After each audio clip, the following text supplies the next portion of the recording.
Let's go.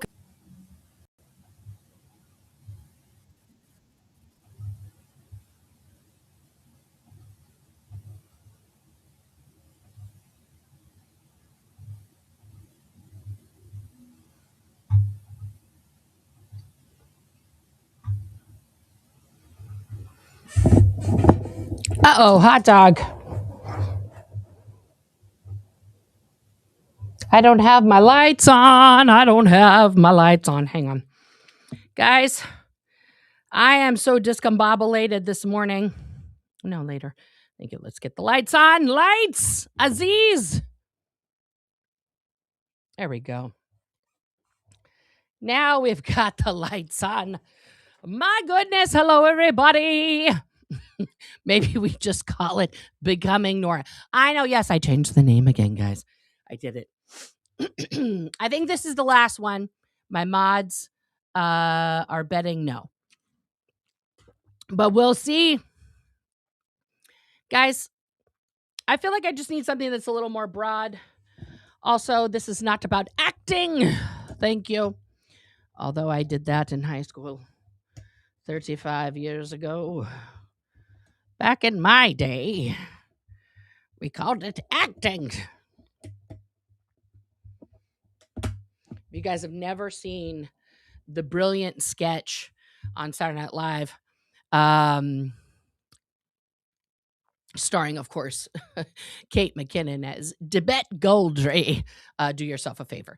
So, guys, this has already been a very weird day in terms of the trial. Yeah, we have had, it's just been side by Arama. So we're going to get started from when we finally got the first expert to start testifying, because we thought we had it. Just kidding. Okay. This is the last day of defense presenting their case. We're going to have rebuttal, experts from the prosecution. Okay. And we're going to go from there. This is very exciting stuff, guys. Bo & Co. has already got my blood pressure up. I have here, I like to submit this into evidence. This is a delicious jelly donut from Sesame Donuts. Thank you very much, which I will be consuming during this broadcast, just letting you know in advance. So let's get into it. My wife has pointed out that I have started to develop a Boston accent, a Southie accent. I'm saying random words as if I'm as if I'm a native Southie. The whole sidebar has got me going here. Exactly, Grace. I'm just your friendly neighborhood Butch, Nora Ames. I'm going to have a new merch store up and running here, guys. I might be working on that a little bit in the background. But yeah, we're going to get some stuff up there, yeah, it's just time to just be me. I'm going to be moving my Scientology content over to my other channel, just as a note. That's going to happen gradually. I won't get that all done today because guess what, everybody? I'm going camping for the weekend. So I'm going to be in nature. We're going to connect with nature. All right. That's what we're doing this morning, this weekend. So let's get into it. Here we go.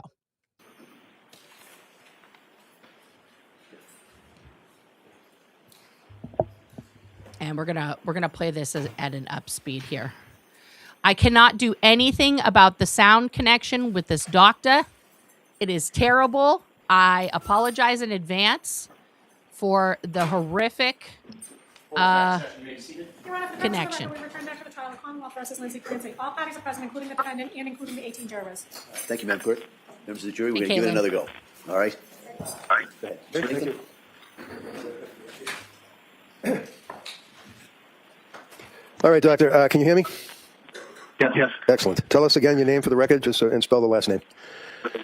P-A-I-L-L-I-N-P-R-E-S-N-I-C-K. All right, and you're going to have to speak a little slower, only because of the microphone, okay? Tell us your background, sir. I know you're a physician. Tell us your educational background and your work history. I am a forensic psychiatrist, and I received a bachelor's degree in psychology in 1959 and a medical degree in 1963, both from Case Western Reserve University in Cleveland, Ohio. I then had a 1-month internship in a military hospital in Texas, and then I came back to University Hospital for Cleveland, where I completed my residency in psychiatry. And do you have... Go further? I'm sorry, go ahead. Yeah, would you like me to... Yeah, you can continue. I interrupted. I apologize. Yeah. I have remained at Case Western Reserve University as now a full professor, and I've also become interested in forensic psychiatry, that is, that aspect of psychiatry which relates to legal issues, such as this case. And I initiated a fellowship in forensic psychiatry in 1979 and directed that for 40 years. I also served as director of the Court Psychiatric Clinic in Cleveland, Ohio for over 40 years. Doctor, do you have board certifications as well? This guy's Yes, I'm resume board certified is in psychiatry, incredible. 1971, and board certified in forensic psychiatry, 1979. Did you also have added qualifications in forensic psychiatry in 2014, 2024, and recertifications? Yes. And have you, without going through them, also had a number of visiting professorships? Yes, I've had about 14 visiting professorships. Now, Doctor, this case involves what I guess is referred to as filicide, Fillicide, I believe. Did I spell that right? Single L. Single L, okay. Can you tell the jurors what that means? Now, filicide is a parent killing a child, and it is a relatively infrequent phenomenon that occurs in the United States somewhere between 400 and 500 times a year. And Doctor, is it fair to say that you have, at least in the country, if not outside the country, the most experience in working on filicide cases? I believe that's true. I have been personally involved in, I'd estimate about 80 cases where I was asked to evaluate mothers and fathers who had killed their children. And the question that I have, Doctor, is have you had occasion to work on cases that found themselves in court where you gave testimony either for the government or for the defense? Yes, I have. Let me just go through if I can. So let me just go through. So Listen we can, to these cut to the cases chase. he's been a part of, guys. Did you work as an expert on the case of Jeffrey Dahmer? Yes, I consulted with the prosecution in that case. Did you also work on the case of what is referred to as the Unabomber, a fellow by the name of Kaczynski? Yes, I was also a consultant to the government on that case. Did you also find yourself consulting on the matter of, in Florida, the Commonwealth versus or the state versus Casey Anthony? What? I was a consultant to the defense in that case, but I could not be helped. Did you also work on the matter of Andrea Yates? Yes, I testified for the defense in both of her trials. Did you also work on the case of what is known as the Aurora movie theater shooting? I'm sorry, what? Yes, I was a consultant to the prosecutor in that case. Did you also work on the case involving the Oklahoma City bombing courthouse? Yes. Again, I was employed by the government in that case. And in addition to those cases, did you also, in your practice, consult with the defense as well as the prosecution on a number of homicide cases, many of which involve filicide? Yes, I have. All right. In the course of this case, sir, did I reach out to you and ask if you would assist me in evaluating Lindsay Clancy? Yes, you did. And can you tell the jurors when and for how long you would actually interview, whether it would be Lindsay, whether it would be third-party contacts, just to give us an idea as to how you evaluated her? Yes, about 4 months after the crime, I did a personal evaluation of Lindsay and her parents to gain information, and I spent 3 hours interviewing her on that date. And how long did you spend interviewing third-party contacts of her parents? An hour and 50 minutes. And this would be in May of 2023? That's right. Where did the interview take place? The interview took place at Duxbury Hospital. Would that be, is that a hospital facility that's a mental institution in the town of city of Tewksbury? Tewksbury, yes. And Lindsay actually came and was living in Duxbury at the time of the incident, is that correct? That's correct. All right. So can you describe for us, without getting into any statements that she made to you, tell us about the circumstances. How did she appear to you physically, and how was she able to answer your questions? Just tell us what her appearance was, her mood. Yes, well, first of all, at the time, of course, she had suffered major injury and was paralyzed, so that was the setting. So during the examination, she did not have control of the lower part of her body. During the interview, she appeared somewhat matter-of-fact, but at the time she was still grieving. The nurses told me that she was crying daily about the loss of her 3 children, and she was also medicated at that time. She was fully cooperative and gave me a detailed account of her recollections of the critical events. Did you make an observation of her affect? Did she appear to have what you refer to as a flat affect? Yes, she did have, or I would call it a blunted affect. That is, her emotions were not as you would expect. Her feeling tone was muted. Muted? Is that what you said, muted? Muted. Okay. Yes. Now, Doctor, in the course of evaluating this case, and again, in the interest of time, would you agree that you had a chance to review a number of items to assist you in your evaluation? I reviewed extensive records in this case, both records referring to Ms. Clancy's mental illness, how it developed, who her treaters were, and then also I was able to evaluate records after her conduct. And that would include police reports? Extensive police reports, yes. Grand jury testimony? Yes. Photographs? Yes. Videos? Yes. Medical records from healthcare providers such as Dr. Tufts, nurse practitioner Gelada, and McLean Hospital? Yes. Were you aware that she had also contacted suicide hotlines and went to a facility in Rhode Island, Women and Infants? Yes, I reviewed all those records. So with all of that information, Doctor, that you had access to, did you also have the opportunity to review any records from, let's say, the government's doctors, Dr. Helbrun, Dr. Mack, Dr. Satoff? Yes, after I prepared my report, I was aware that there were 3 experts employed by the prosecution, and I was able to review their reports in detail also. Okay. And your report is actually dated, you saw her in 2023, and you prepared your report ultimately after your evaluation in September. Do you know when the government's doctors' reports were available to you? Was that recently? My recollection is that they did their evaluation about 3 years after the crime, and I had the opportunity to see her 4 months after the crime. Now, that's really, really important for what the discussion is today. He saw her a few months after the crime happened. The expert witness that the prosecution is going to be bringing up literally didn't see her until April of this year. So the prosecution's entire case is based on a woman having committed this atrocity 3 years ago, having been undergoing nonstop inpatient psychiatric treatment for 3 years, and then saying, like, she doesn't give a shit. Look at her moving that wheelchair. Like, it is wild. They are wild. But this is, let's listen to this man. Sorry for stopping. Here we go. Did you also have occasion, sir, to see from Dr. Helbrun, government's doctor, psychiatric testing? Yes, I did. Can you tell us, for example, was one of the results on the psychiatric testing, a test that he administered for the government called the MMPI, or Minnesota Multiphasic Personality Inventory Test?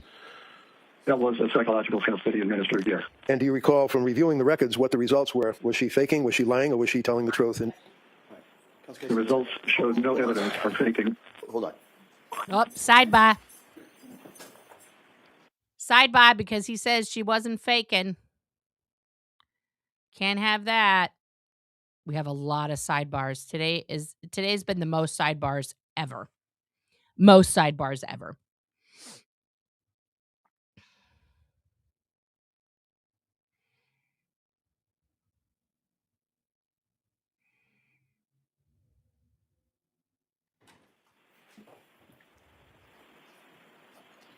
Okay, Doctor, I had asked you if you were aware that government's Dr. Helbrun had administered the MMPI test and came to a conclusion as to whether or not Lindsay was telling the truth, faking, or exaggerating symptoms. And you relied on that test as a portion of your opinion. Is that right?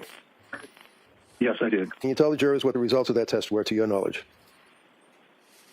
In summary, the results were that Lindsay Clancy had a tendency to minimize and did not have a tendency to exaggerate what she was saying and her own symptoms.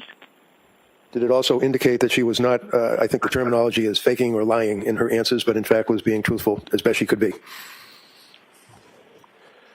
Yes, although the test is a little more specific about symptoms rather than lying or not lying, but it did not suggest any evidence of faking symptoms. Okay, and I'm sorry, that broke up. It did not suggest any evidence of what? No evidence of faking psychiatric symptoms. And then finally, one of the scales in that test is referred to as the K, I think from the books, the K scale or the lie scale. Is that correct? Yes, that was not elevated. Not elevated. Okay. Now, doctor, in your experience, do you have any particular subspecialty or interest in the concept of people that are malingering or faking in the forensic world? In other words, if it's a criminal case, if it's a workman's comp case where somebody's pretending their back hurts, things of that nature. Have you focused on that as a subspecialty or interest in your career? That has been a major interest. I've actually written 46 articles or book chapters in this area. The first was 1984, and over the course of that, of course, new research comes out. So when I write a new edition of a book chapter, it would incorporate new material. So even though the chapter may go through 5 editions in a particular book, they're up to date, and the ones which were written earlier would no longer be the best basis for forming an opinion. Now, for example, when you reviewed Dr. Helbrun's report for the government, did he refer to your articles? He did refer to my research, yes. And was that updated research or was it old research that he referenced? He referenced older research. So can you tell us, Doctor, when you consider let me start over again. When you reviewed Lindsay's medical records, you also reviewed the psychopharmacology, in other words, the medications that Dr. Tufts and Gelada and all of these other doctors had prescribed to her during that period of time? Yes, I did. And have in mind your interview, the time that you spent with her directly reviewing all of the documents, all of the medical records, everything that we've talked about. And you're also aware from her, not specifically what she said to you, but you're aware of the circumstances from her recollection as to the killings that she told you. Is that correct? Yes, as well as the journal she kept and other evidence of her thinking and symptoms as the time approached for the crime on January 24th, 2023. Okay, and you were also aware of her access to her cell phone, doing Google searches and looking up medications during that period of October, November, December, and January. You're aware of that, correct? Yes. Okay, and can you tell the jurors, in your opinion, sir, with your years of experience in the issue of filicide, working for just the government on a number of cases and the defense, and your evaluation of Lindsay, can you tell this jury your opinion as to whether or not at the time of the killings that she was suffering from a disease or defect that impaired her ability to substantially appreciate and or conform her conduct to the requirements of the law? Well, sure. Let me begin with the issue of whether she had a mental disease or a defect. Ms. Clancy had a severe depression. There is a book called the DSM, or Diagnostic Manual, prepared by the American Psychiatric Association, which lists criteria for various diseases. So in the Diagnostic Manual, for example, one needs to have 5 out of 9 symptoms to make a diagnosis of major depression. And Ms. Clancy, as she approached the date of the crime, actually had 7 of the 9 symptoms and was severely depressed. So that, in addition to that, she had some earlier evidence of what's called a mild mania, and that fits together in what's called bipolar 2. So in other words, it's a type of bipolar illness where there is more frank depression, severe depression, but the manic aspects are not as severe. So my final diagnosis of her was called bipolar 2 with a severe depression on January 24, 2023. And from reading the reports of all the experts that will be testifying, no one failed to diagnose a major mental disease on the day of the crime. Now, doctor, in the course of that diagnosis, have you considered the concept of postpartum depression and or postpartum psychosis? Yes. And can you tell the jurors how first that... of all, I'm sorry. Can you tell the jurors how that factors into your diagnosis and opinion? Yes. Ms. Clancy had a history of anxiety and difficulty with each of her children. It was minor with her first child, more significant with her second child. Because mental and health on is the occasion of demonized. Callan's birth, things went well for the first 3 months. But then Ms. Clancy became very anxious and depressed, and it took quite a toll on her. And Right? I believe the jury Can you has imagine heard having that from resume? various treaters, such as Dr. Tufts and Nurse Gelada and others, and her own anguish about how depressed she was, where she actually felt she couldn't function, her brain was damaged, she would never be the same. She definitely met the definition of a major depression as well as this bipolar phenomenon. Now, with respect to the postpartum aspect, since Ms. Clancy's symptoms began within 3 months of Callan's birth, that would be considered a postpartum onset. Then, of course, she had considerable difficulty over the next 5 months, and at the time of the crime itself, on January 24, 2023, Ms. Clancy was frankly psychotic. So in that sense, she had a postpartum psychosis. It's actually not frequent to have a postpartum psychosis 8 months after a birth, but it does occasionally occur. And so what I can say is whether it is the classic postpartum psychosis or not, with the postpartum onset and frank psychosis on the day of the killing, I would label that a postpartum psychosis in the sense that it was a postpartum onset and she was clearly psychotic on that day. And Doctor, when a person is psychotic or involved in having a psychosis, in your opinion, are they able to appear normal, quote unquote, communicate with people, drive a car, things of that nature? Well, let me say there that Ms. Clancy herself did her best to not reveal the extent of her depression. She was frank with members of her own family. Her sister, her mother, her mother-in-law were aware of how anguished and depressed she was. But with more casual friends, she tended not to show the extent of her depression. I'm not suggesting that she was, although psychosis can indeed wax and wane, for example, on the day of her crime, I'm not suggesting that she was frankly psychotic every minute. She was functioning. In fact, she said she was having a better day than other days, and she actually went out and made a snowman with the kids, took Cora to a doctor for the 5th birthday checkup, and was functioning at a level that was not frankly psychotic until she had a command hallucination while her husband, Patrick, was out doing a couple of chores. And can you tell us, Doctor, what, in your opinion, what a command hallucination is and how it fits, if you will, in a diagnosis of psychosis? Yes. If we take, first of all, a hallucination is simply hearing a voice, and the voice can be benign or it can be more malignant. So a voice may just simply say, open the window. About 1/3 of voices are called command hallucinations. That is an instruction to do something.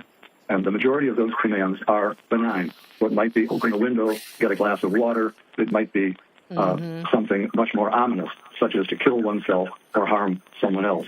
Those are dangerous command hallucinations. Now, in Ms. Clancy's case, she had not only a command hallucination on the day that she killed her children, she had what is known as a delusion of influence. That is, not only did she hear a command, but she felt that her body was taken over by an external force where she was in a dream state and did not have control of her own body. It was almost like she was a puppet and someone else was pulling the strings. Yeah, hold on a second. Counsel. Sidebar.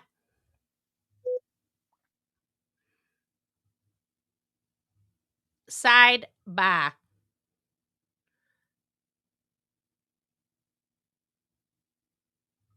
There we go.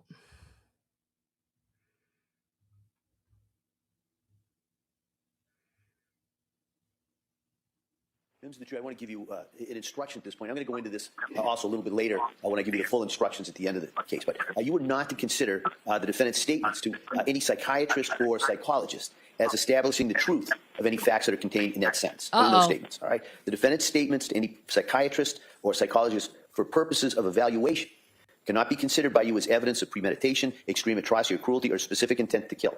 Such statements are admissible only as they relate to the basis for the doctor's opinion of the defendant's mental condition. All right, and I'll go into that a little bit later. Okay? Go ahead, Mr. Riggs. So, Doctor, to conclude, would you relate your opinion as it relates to the standard of a person being lacking criminal responsibility at the time of the commission of a crime in the Commonwealth of Massachusetts? Well, there are two arms to the test for criminal responsibility. One has to do the defendant's ability to control their conduct, and the other has to do with their knowledge of the wrongfulness of their acts. So I'd like to address each of those separately, if I may. Sure. With regard to my opinion is that Ms. Clancy was, due to her mental disease, unable to conform her conduct to the requirements of the law on the day that she took the lives of her children. And let me give you the basis of that opinion. First of all, she was hearing a voice which was commanding her to engage in the killing behavior, and she did not feel any sense of control. She felt that she had to obey the instructions she was receiving. It was a matter where she was just following the command rather than being able to make any decision to do it or not. And, for example, I asked Ms. Clancy... No, you can't say what you Doctor, you cannot say what she told you, all right? Okay, all right, I will not do that. Let me just make sure I'm covering other aspects of this. The second evidence that she was lacking control is the fact that she made a severe suicide attempt, also based on the command hallucination that she heard that day, so that she not only cut her throat and jumped out of a window, she very much wanted to die. Now, in my research on women who kill their children, I've divided the motives into 5 categories, and I want to look at how Ms. Clancy to those motives. So tell us the 5 categories. Yeah, the 5 categories are, first, altruistic filicide. What does that mean? What does that mean, altruistic filicide? Altruistic filicide occurs when a murder is committed out of love rather than hostility. It is an effort on a mother's part to do what is best for the child. They may believe the child is, they may have a delusional belief the child is about to be tortured in their delusional mind, and they take their life in doing what they believe. Yeah, it does sound like that, and that can leave your body in 24 hours, right? Altruistic filicide also occurs when a mother may plan to take her own life, and in her psychotic thinking and severe depression, it is distorted, and she may believe that the child will be worse off if she remains alive. So, for example, in Ms. Clancy's case, she believed that, as the jury has already heard, she was obsessional about caring for her children. She consulted with others at work to try and do exactly what was right for her children, and she believed that if Ms. Clancy took her own life, her children would be in terrible shape, and in her mind, she believed that she would be doing her children a favor by having them go to heaven with her rather than remain on earth without her doing the mothering. Her mind was very distorted like that. Okay. So if you could just tell us the other titles of the other 4 types that you were referred to. Just tell it without getting into detail if they don't apply to Ms. Clancy. All right. The second category does apply to Ms. Clancy, and that is it's called acutely psychotic filicide. Okay. And this occurs when someone is frankly psychotic. They may have delusions or hallucinations. They're out of touch with reality, and rather than having any rational motive, they're simply acting on their psychotic beliefs. So those 2 both apply to Ms. Clancy. The other 3... Okay, go ahead. I'm sorry. Go ahead. No, that's all right. Just give us the other 3, the captions of them.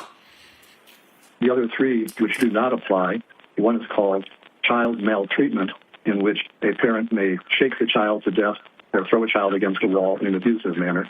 The next category is unwanted child, where someone, just for their convenience, the child is a burden, and they kill the child for that motive. And the final motive is spouse revenge filicide. That is, someone hates their spouse so much that they're willing to sacrifice the child as a way to punish the spouse. And the 3 latter categories clearly do not apply to Ms. Clancy. She loved her husband, respected her husband, had a good marriage. She never spanked or ever abused her child, and all of her children were wanted. In fact, she planned to have a 4th child. So those 3 categories clearly do not apply. If I can explain how the 2 categories did apply, I've already mentioned that Ms. Clancy believed that a distorted belief that her children would just be miserable, and she could not imagine them continuing to exist and have a decent life without her being there as a mother. And so in that sense, she did what she believed was morally right. Even though she understood that ordinarily killing a child is against the law, she believed that she was doing what was right for her children with her distorted, psychotic thinking about the children's need for her. And then with respect to the second category of acutely psychotic, Ms. Clancy was under the influence of a command hallucination and idea of influence, so that at that time, rather than the ability to make a rational decision, she was so in the grip of her psychotic command hallucination and idea of influence that she lacked the capacity to conform her conduct to the requirements of the law. Okay. And, Doctor, pretty much finally, there have been some questions or allegations that Ms. Clancy did not provide information to her healthcare providers about her adverse effects of medication that she had been prescribed. Do you agree with that from your review of the medical records, or did she, in fact, tell her healthcare providers how she felt as a result of what she perceived to be the medications that were prescribed? It's my opinion with reasonable medical certainty that Ms. Clancy was actually a more sophisticated patient than most, and she was forthcoming in conveying her symptoms. The one area in which she was not fully revealing was the area of when she had an impulse to harm her children, and that was because she had a rational belief that her children may be taken away from her by a social service agency. She had an irrational belief that if she even entered a medical hospital, that her would be taken away. So that is the one area in which she was not fully forthcoming. Now, Doctor, in your experience, do you find that many women that are caretakers of children postpartum, after the child is born, that are having these intrusive thoughts and having these dark thoughts are, in fact, afraid of reporting them because of that very reason that you're talking about? Yes, No, you can't answer that. Okay. It's also been mentioned here a couple of times that she hasn't killed herself yet, even though she's in the Tewksbury Hospital. Can you tell the jurors briefly, while she's in the Tewksbury Hospital, what are the circumstances of her confinement and what type of care is being provided to her as it relates to whether or not or why she hasn't killed herself yet? Well, Missy, indeed, there is evidence of her going suicidality to such an extent that she is never allowed to be out of the presence of a staff member. Even when I conducted an examination of her and requested privacy, a staff member had to be present. So her ability to take her life in view of her process and observation is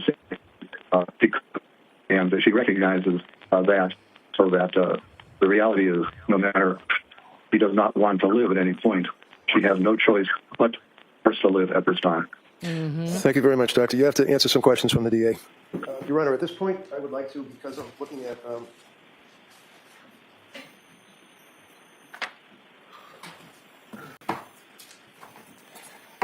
yeah, 40-page resume, so I just offer that if I could.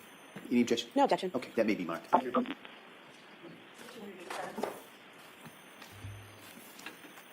May? Yes, please. Good morning, Dr. Resnick. Good morning. In addition to the evaluations that you do, is it true that you've also taught some courses to other forensic psychiatrists and psychologists about how to testify in cases like these? Yes, I have. And you teach them how to answer questions and how to dress and how to appear believable and trustworthy, correct? Oh no. That's correct. And in one of your trainings, excuse me, do's and don'ts of depositions by Dr. Philip Resnick, in your course description, you state information beyond the question should not be volunteered because it will open up new areas for questioning, provide ammunition for attacks, eliminate the opportunity for surprise, and information fails to get to the jury, correct? That's correct. So you teach other psychologists how to hold back information in the discovery process to surprise the other side. No, that's not it. And I'm not excited. Now, a woman who kills her child can have more than one motive, correct? Yes. And actually, the most common motive for women who kill their children is fatal maltreatment or child abuse, correct?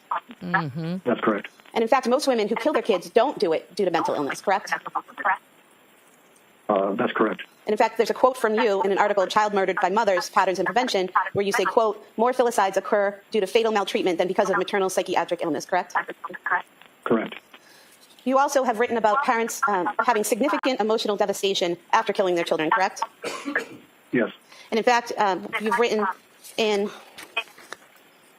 chapter 6 of family murder, child murder by parents, in the aftermath section, you've written, quote, "These life events are likely to prolong the parent's depression. The anniversary of the children's deaths and exposure to things that remind the parent of it are likely to be upsetting," correct? Yes. Things like birthdays and holidays and the anniversary of the killings would all be something that would be upsetting, correct? They sometimes are, yes. Now, you've written a lot about malingered psychosis, correct? Yes. And malingering psychosis, you can have a mental illness, and your malingering could be exaggerating those symptoms or saying you have psychosis symptoms when you don't, correct? That's correct. And one of the things that you have written, and there's an article that you wrote called Faking It, you've written in here, quote, "Command auditory hallucinations are easy to fabricate. Persons experiencing genuine This is command them trying to hallucinations impeach do not this always obey the voices, especially if pristine doing so would be witness. dangerous," correct? That's correct. You've also given some points to other practitioners. If you, quote, "If you suspect a person of malingered auditory hallucination, ask what he or she does to make the voices go away or diminish in intensity," correct? Yes. Because typically someone who hears a voice telling them to do something horrible like kill their child will try to resist that voice initially, correct? That there's variability. Some do and some don't. And in fact, the case you mentioned earlier, Andrea Yates, Miss Yates, in fact, committed herself to a hospital 5 times and tried to kill herself twice, all while trying to not kill her children, correct? Yes. She had heard voices for months and telling her to kill her children, and to resist those voices, she actually tried to kill herself, correct? Until she could no longer resist the voices, yes. But she tried. Right, as did Ms. Clancy. Well, according to the records and reports that we have that are in evidence, Ms. Clancy heard the voice and immediately acted, correct? According to those records? Is that correct? Well, Ms. Clancy had impulses to harm her children, which she did resist until the command hallucination. fucked that when she up. was overwhelmed, yes. But Oh, according to the records and malingering testimony gets that we worse. had, she had an impulse in December, one time, to harm her children, correct? I believe it was on 2 occasions that she mentioned it to her husband.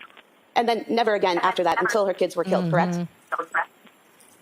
There were only 2 occasions she mentioned it, but she referred to having these horrible impulses. So that suggests to me she was dealing with it on an ongoing basis, although she mentioned it only twice to her husband. But she never said she had thoughts to kill her children. She said she had thoughts to harm her children, correct? Yes, but actually, I think it's clear that to harm her children was to kill her children. Well, in the records where you say that she was so clear in presenting her symptoms to her doctors, she repeatedly was asked if she had any homicidal ideation, and she repeatedly said no, correct? That's right, and she didn't in the initial parts of her treatment, but by late December and January is when she did have those impulses. But what and she she told did not her- acknowledge them. But what she She told did her not acknowledge doctors, them to her doctors. what she told her doctors in December is that she had no homicidal ideation. She only reported suicidal ideation, correct? No. Yes, and as noted, that's very common because people fear their children will be taken away. So it's better to kill them than to have them taken away. Oh, objection. You know, it's not better to kill them Hold on, Doctor. than have them taken away. That question is stricken, that answer is stricken. Okay. You say that she was very forthcoming in her symptoms to her medical providers, but she never told those medical providers that she had an impulse to harm her children, correct?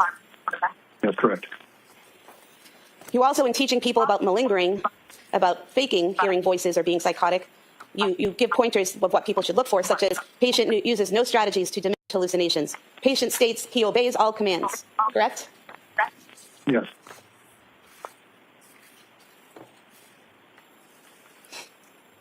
You also, in a podcast, evidence entitled Identifying Malingering with Dr. Philip Resnick, you were asked about malingering, and you said, and asked about hearing voices, and you said, quote, "So a common example I'll use in teaching is if you hear a voice out of the blue that says, 'Kill your mother,' your moral fiber would cause you to hesitate.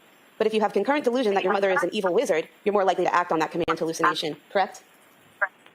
Correct. And there's no evidence in the records or in the testimony that we've had thus far that Ms. Clancy believed that her children were evil or that they were possessed or that there was any danger posed by them or to them by such forces, correct? Instead, Ms. Clancy. Well, it's a had yes or no question, doctor. No, go ahead. You can answer that. Instead, Ms. Clancy had the psychotic, distorted belief that her children would be better off in heaven rather than being motherless.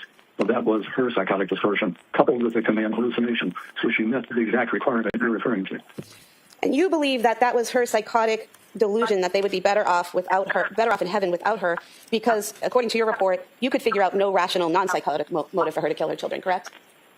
Yes. And so just because you can't figure out a motive, or you don't know a motive, or the person doesn't tell you a motive, doesn't mean that there actually isn't a motive, correct?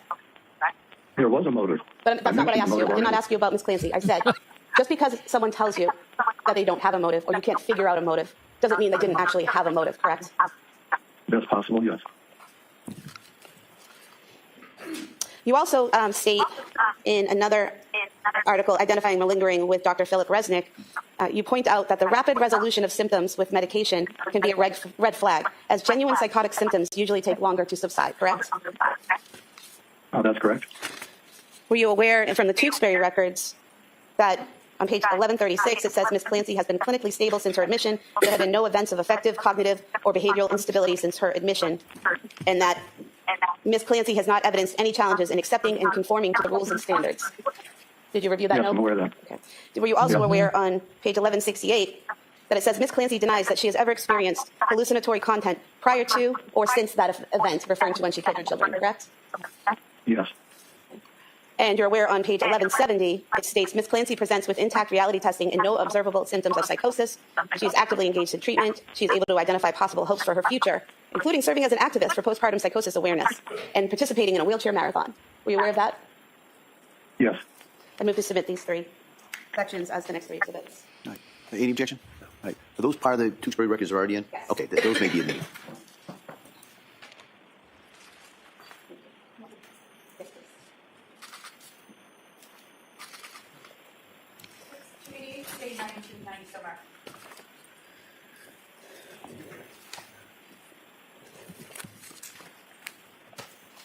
Doctor, you mentioned that when you interviewed Ms. Clancy, you spoke to some nurses who told you she had been crying every day, correct? Yes. Are you aware that in the Tewksbury records, in the one-to-one notes of people who watched her every minute of every day, there's no record of her crying every day? Well, when I saw her at 4 months, I'm not sure was she already, how long had she been at Tewksbury?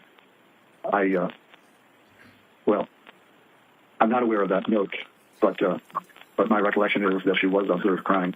But there's no record of her crying at Tewksbury every day, correct? Oh my I don't know. God. And you mentioned that during the interview, not getting into anything that she said, but her affect, her expressions, her emotions, you said that they were flat and blunted, correct? Yes. Do you remember the portions of the video where she smiled and laughed? Are you talking about the video of my interview? What was that? Are you talking about the videotape of my interview with her? Yes. Yes, at the end of the video, do you recall her smiling and laughing? So does that open up the video? This is affect and behavior. That's an issue we could talk about over here, and probably something best raised on cross. Okay. I mean, on redirect, I'm sorry. And just getting into her affect and Right? behavior, Like, doctor. they wouldn't allow Yes. the video to come yeah, that's in. not inconsistent with her affect But now throughout the let's interview. talk Especially, about for it. example, Like, in talking come about on. I'm not getting into how what she delighted talked she about, was with doctor. I'm not asking anything about what she talked about, just her expressions and her affect. Now, you mentioned that the Commonwealth experts saw Ms. Clancy 3 years after you examined her, correct?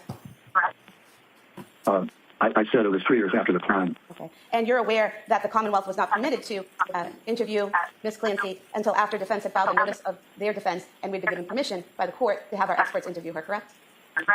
Yes. And you're aware that did not occur until approximately 2.5 years after the incident, correct? Yes. Now, you mentioned that postpartum psychosis doesn't typically happen 8 months after a child's born, correct? Yes. In fact, typically, it's within 4 weeks of a child being born, correct? Most often, yes. And you mentioned that her postpartum, Ms. Clancy's postpartum symptoms began within that 3-month time frame of postpartum. Do symptoms have to occur within that 3-month period to be postpartum? Well, there's a wide range of definitions of postpartum. Some scholars in the area make it the whole first year, others 3 months, others 4 weeks. And in fact, her seeking help from a psychiatrist happened in September, which would have been 4 months after she gave birth, correct? Correct. You mentioned that Ms. Clancy was able to hide her symptoms of depression from her friends, that she was open with some people, but she was able to hide those symptoms from friends and other people she interacted with, correct? Yes, I heard the depth of her depression.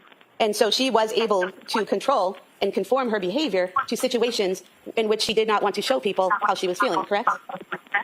Sure, very common.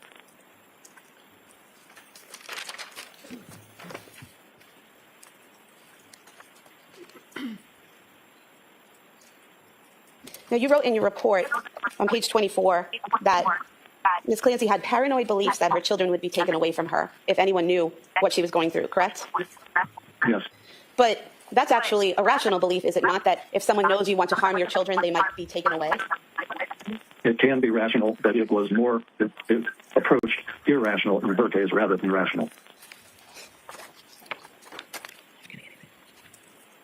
I have nothing further. She did open the door, but they're not going to try. Bless you.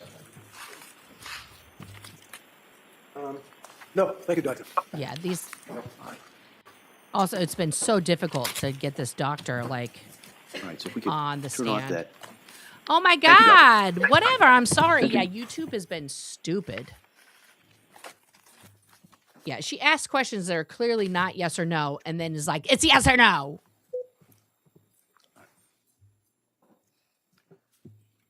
All right. Reagan. Your Honor, Lindsay Clancy rests her case. All right.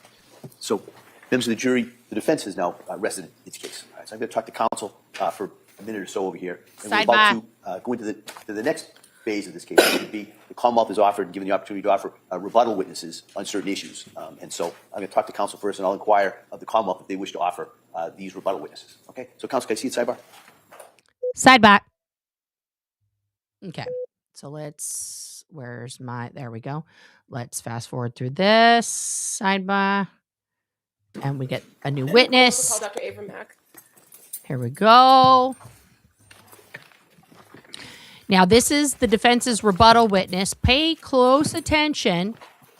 Pay close attention to what day he examined Lindsay Clancy.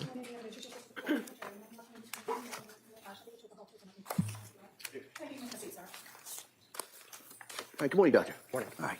I just ask you to keep your voice up so the jury can hear you. And with that, Attorney Buckingham, please. Thank you. Good morning, sir. Good morning. Could you please tell the jurors your first and last name? Avram Mack. And would you spell your name for the record, please? Avram is spelled A, V like Victor, R like Robert, A like Apple, M like Mary. And I'm just going to ask you to speak in a loud, clear voice. And if you need to kind of push closer to the microphone, that might help. will. Thank you. What do you do for work, sir? I'm a psychiatrist.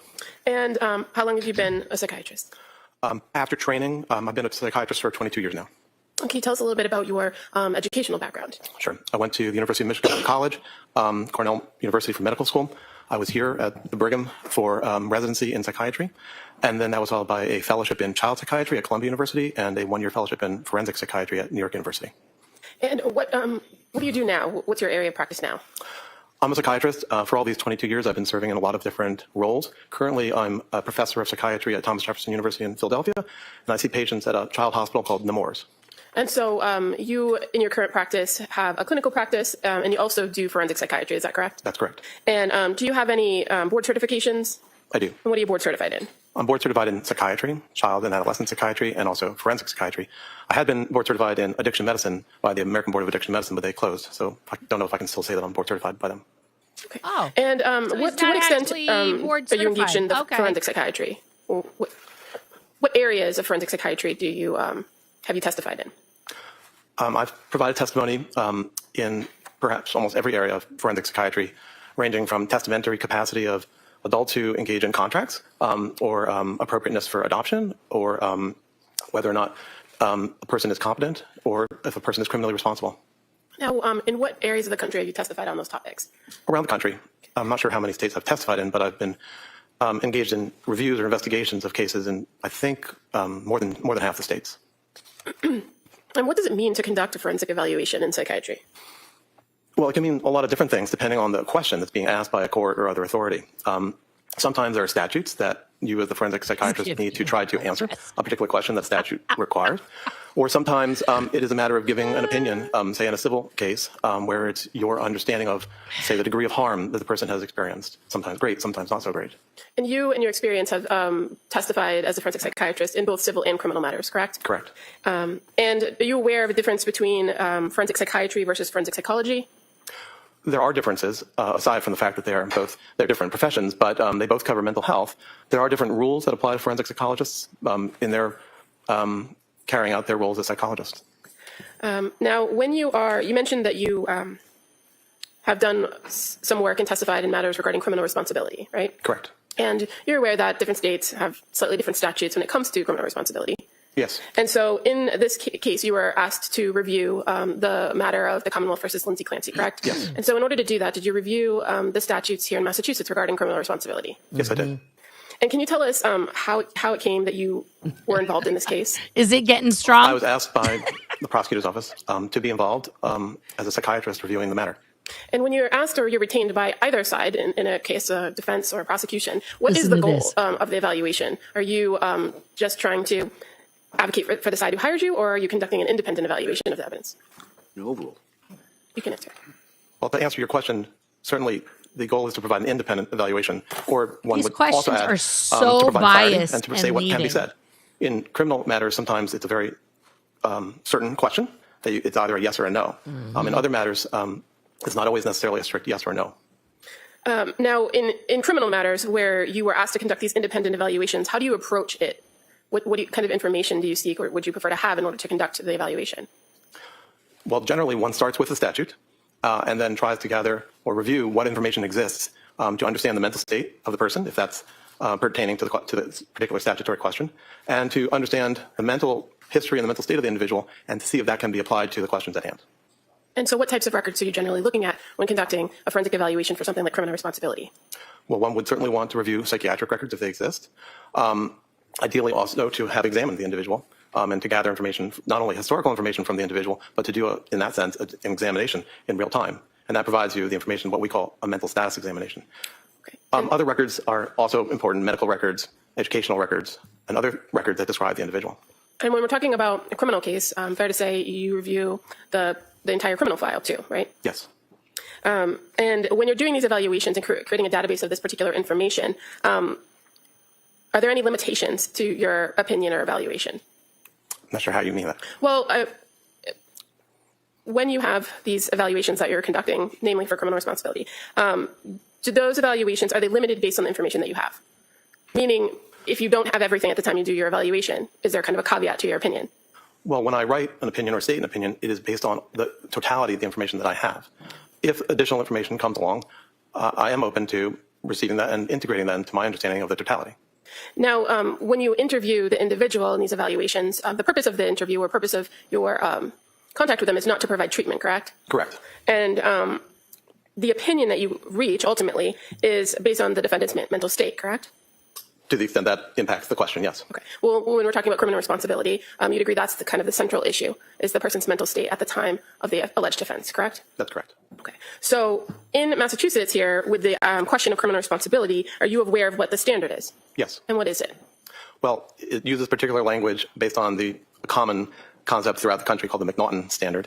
And I could read to you the specifics of the language, but effectively it refers to two pieces. Well, actually starts with three. One is, did the person have a mental disorder at the time of the event? Did they have a disorder? And then secondly, the two prongs speak to specifics about the mental state at the time. One being, I would want to refer to the actual statute. Well, if we can, maybe we break that down for the jury. Yeah. So the first part of this for criminal responsibility is the question of, does the person suffer from a mental disease or defect, correct? Correct. Objection to the leading. Let's see if he knows.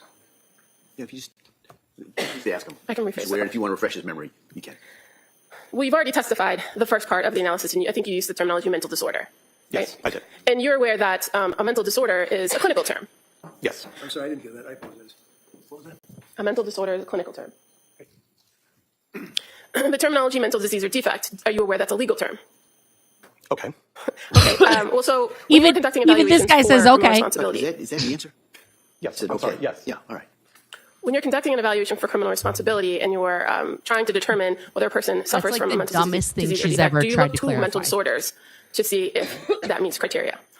I would evaluate if the person has ever had a psychiatric or a mental disorder. And what kinds of tools do you have available to you to do that? Well, there are two tools. One is gathering of historical information, and the other is the information you gather from actually seeing the person face to face. Right. And as a psychiatrist, that's something you do in your clinical practice all the time, right? Correct. Because one of the main things you're going to do is look to try to diagnose an individual. Correct. And so how do you go about determining that if a person has a mental disorder? In psychiatry, we make diagnoses in a descriptive manner. We look to see ways in which the individual has symptoms or signs of mental disorders or mental defects or psychiatric disorders. So in particular, one will start with trying to gather as much information as possible about what are the things that bother the individual. That may be their mood, that might be things that they get anxious about, that may be abnormal movements that they make. And that will also be aligned with understanding their medical condition, any medications that they take, any substances that they use. There's an array of information, sets of information that one gathers in that portion where you ask questions. But effectively, you're asking questions about symptoms. And one is trying to understand not just symptoms, but the degree of impairment that symptoms might be causing an individual. And do you work with any sort of tools that help you identify particular characteristics of symptoms associated with disorders in your field? Well, at times, individuals use scales or tests, which can be psychological tests or scales that ask particular questions. Or other times, you might use tests that are biological tests, like the person's brainwaves, called an EEG, or laboratory tests. When you're talking about diagnosing an individual for any particular mental disorder, are there specific criteria for different types of disorders? Yes, there are. And is there a source that you use as a psychiatrist in order to identify the criteria for different disorders?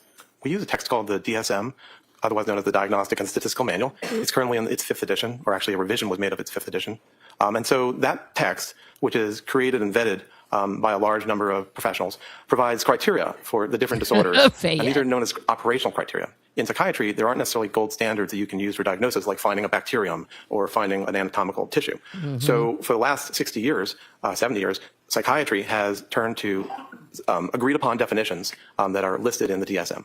Hey, Sharon. And you said it's not the end all be all, right, of diagnosing. You use your training and experience as well, but it's a tool that you use. Well, it is they are the criteria that one uses to make the diagnosis. It is not a guidebook for how to gather that information. It's not a how-to, but it is the standard. Okay. So now going back to the legal standard here in Massachusetts. So one part is the disorder, right? And you said there's a second part. Right. So the second part are particular criteria about the person's state at the time of the event. So one of them is they both utilize the verb to have retained, retained substantial capacity to know that the act was wrong. Or against the law, and the other being retain substantial capacity to control or conform one's behaviors to the law. And so when you're talking about criminal responsibility here in Massachusetts, is it fair to say you're looking at the person's conduct and their condition at the time of the offense? That's right. And the information that you're gathering in this overall evaluation, getting history and kind of looking at the person as a whole, is that helpful to understand the person's diagnosis when you're being asked this particular question? Yes. But ultimately, you're rendering an opinion of the person at the time of the offense. That's correct. So in this particular case, you were provided a series of records and information regarding the defendant, Lindsay Clancy, correct? Yes. And can you just give us a general overview of the sources of information you had available to you? Generally speaking, there was the criminal file, as you mentioned before. And then in terms of medical or psychiatric records, there was the records from the hospital that she's at right now, the hospital that she was at right before, called Spalding, the hospital that she was at before that, which was Oh, it's Brigham like and she's Women's. been in a fuck ton of hospitals. In addition, there was the medical records from outpatient treaters, and there was also the records from her admission to McLean Hospital. So overall, there were outpatient records, there were inpatient records. For the most part, those all correlated with her own care. Additionally, we received the pediatric records for some of the victims in this matter, and as I mentioned before, the criminal file. And in addition to the records related to the defendant herself, we also provided some other reports to review. I was. By other psychiatrists and psychologists? Yes. Now, you mentioned that one of the things that's useful in these evaluations is an interview with the person themselves, right? Yes. And did you engage in an interview with the defendant? I did. And when did that occur? I interviewed her on April 10th and April 12th of this year. And that's of this year in 2026? Correct. And what were your observations of her when you first met with her on April 10th? Can you describe her demeanor? Generally, she was friendly and cooperative. Okay. When you begin an interview with an individual that you're evaluating, do you conduct what's referred to as a mental status exam? And let's just recall, this was April of this year. After 3 years of intensive inpatient psychiatric treatment, this is how her behavior was towards this man who came to talk to her about the incidents from 3 years ago. So what is the prosecution trying to prove? That it doesn't matter to her, or that like therapy works? Because this would be insane to think 3 years later she's a vegetable. What is the fucking hope from these people? It's crazy. The mental status exam happens all the while that you're interacting with somebody. You're always observing for aspects of their emotions, how they speak, their mood, and so forth. Sometimes there are directed aspects of the mental status examination where you are asking about particular cognitive capacities, like executive functioning and attention and concentration. But the gathering of information about the person's mood, for example, or their thought process, that happens throughout the entire portion. Okay, and so over the course of the time that you met with the defendant, were you able to make observations of, for instance, whether she maintained eye contact with you when speaking? Right, so she did maintain eye contact. Okay, what about her emotional state? So overall, if we go through the various components, like what's called her affect, which is her emotional expression or her mood, generally speaking, there were not many abnormalities in her presentation, and I can go through them. They include the way in which she speaks, that is to say, the rapidity of speech, if the speech is made in sort of regular intervals between words. In terms of thought, does the person, and in this case did Ms. Clancy, make goal-directed ideas? Was there a particular content of the ideas? So generally speaking, for all the components of the mental status examination, there were not really abnormalities. I would say at some points she seemed distressed by some topics. I believe tearful at one point. But otherwise, nothing remarkable on mental What could she be distressed about? We're not going to talk about that. In these evaluations, when you're interviewing the individuals, are you also kind of taking account of their physical presentation? Yes. And obviously, when you met with her in April of 2026, you were able to observe her physical condition, right? Yes. And what were your observations of her physical condition? Well, she's utilizing a wheelchair. Generally speaking, there were not necessarily abnormal movements that I observed. She seemed comfortable physically. Did you find that she was able to kind of navigate her situation herself? Meaning you were in a room with her with other individuals, right? Yes. And she was able to kind of take care of her own. I'm going to object leading at this point. Yeah. Sustain, if you just ask the observations. By whatever. What did you observe her do as far as Thank moving you. herself around the room? Was she able to do that? Yes, at the moments when there were transitions, when we took a break and she went out to the hall, she was able to navigate her wheelchair Tito. one place or another. And when you spoke with her on April 10th and April 12th, were you able to kind of have a conversation with her about her level of functioning at the Tewksbury? Yes. And did she tell you anything about what her general day looked like? She described her general day. She described basically her existence there at Tewksbury. Okay. And did she indicate to you whether she engaged with other patients, or did she spend her day mostly in bed, or what did she say about that?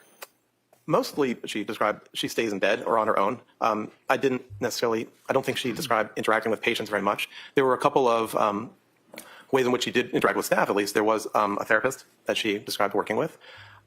She did describe having had a physical therapist at a certain point. I'm not sure if I remember if she still was getting physical therapy. She stated she wasn't very interested in the physical therapy that she was getting there. She wasn't interested in the food there. She described having visitors at a not infrequent basis, and that sometimes she was able to eat food or drinks that were brought in by them. And who were her visitors? Is that illegal? Family members mostly, as well as, I believe, both, and I'm not sure if they were specifically from the Brigham or Mass General, but or any place in particular, but I believe religious figures, chaplain or priest from some organizations. And her having told you that she kind of has visitors, Hi, Irish. were you able to corroborate that in reviewing records that she had visitors? Yes. And were you able to corroborate, or were you able to identify in the records that she did interact with staff and patients at the hospital, according to the records? To some degree, yes. And you said that she had indicated to you that the food wasn't appealing at the hospital. And did you have the chance to observe her consuming her own snacks or beverages? Beverages, yes. Oh, her own beverages, guys. Did she indicate to you her level of attention to hygiene and grooming while at Tewksbury? She did. She described that she wasn't very interested in her own hygiene or grooming. And were you able to later in the conversation speak with her about her ability to take care of her own daily activities like grooming? For instance, showering. Was she able to do that on her own? Showering is embarrassing. It requires staff to help her. Yeah, and she's that's one way in which paralyzed. she would rather not. It may also be that she described a lack of interest. So it's both components. When you observed her, did she appear to be disheveled or not properly groomed in your meetings on April 10th and 12th? No, she appeared groomed sufficiently and I believe her hair was combed and she was wearing neat clothing. Yeah, exactly, Fayette. Now, did she describe to you It was good. It was just a very messy her jelly thoughts or donut. feelings about her current situation? Yes. And what did she say about that? Well, she described feeling depressed, which she termed situational depression. She described feeling, I'm not sure the exact term she used, but feeling miserable, not wanting to be alive. Is this a prosecution witness or a defense? See, look, But don't cut him off. I'm sorry, Doctor, were you done? Yes. Thank you. So when you were meeting with her, good morning, do you Laura. recall her indicating that she reported being devastated, Yes. that she was devastated and grieving by her current situation? Yes. When you met with her at the Tewksbury Hospital, did you go over with her what her current treatment regimen is, what current medication she was on? I did. Was she able to tell you what medication she was taking? Yes. And were you able to confirm that with the records, that that was an accurate report? Yes. So what medications, when you met with her in April 2026, was she currently on? Well, in terms of psychiatric medications, the main medication of note is olanzapine. I believe that there were several medications being used for her physical needs. One that helps with her bladder, one that helps with movement of the GI system. Well, let's just kind of focus on the psychiatric medications, right? Because that's of your interest here. You mentioned olanzapine. What's the common or the brand name for that? It's called Zyprexa. And what is it used to treat? Originally, it was created to be an antipsychotic medication, so to treat psychosis. Okay. And are you aware that it's prescribed to Ms. Clancy for bipolar? Yes, it is also used for mania. It is also sometimes used. The question was bipolar. Yeah, the question, if you could just listen to the question, the question, and then if the Commonwealth or the other side wants to add to the answer, they'll ask you, okay? Go ahead. So I think my question was, are you aware that the Zyprexa is prescribed for bipolar? So bipolar is a disorder. Yes, bipolar is a disorder of mania, which is, I'm sorry, why I was mentioning at that point. And what was the dosage of Zyprexa that she was on, if you recall? I believe it was 2.5 milligrams. And in your experience, is that a significant dosage? No, it's a small dose. Are you aware of any other psychiatric medications that she's prescribed at Tewksbury? I believe she's also taking trazodone. How about Wellbutrin? Is that ring a bell? Yes, Wellbutrin is an antidepressant medication. Okay. And clonidine? Does that sound familiar? Yes, clonidine is a medication that's sometimes used for anxiety or to help people go to sleep. And are you familiar with the propranolol? Propranolol is also a medication. It also is sometimes used to help with anxiety. And as far as the dosage of medication that she's on, based on your review of the records, are those high doses, low doses? Overall, they're on the lower side of dosages. Oh, on the lower side. And you indicated Okay. briefly in your testimony that she had reported to you that she believes to have situational depression. Laura, we love you. Did you have a conversation with her about the diagnosis from Tewksbury?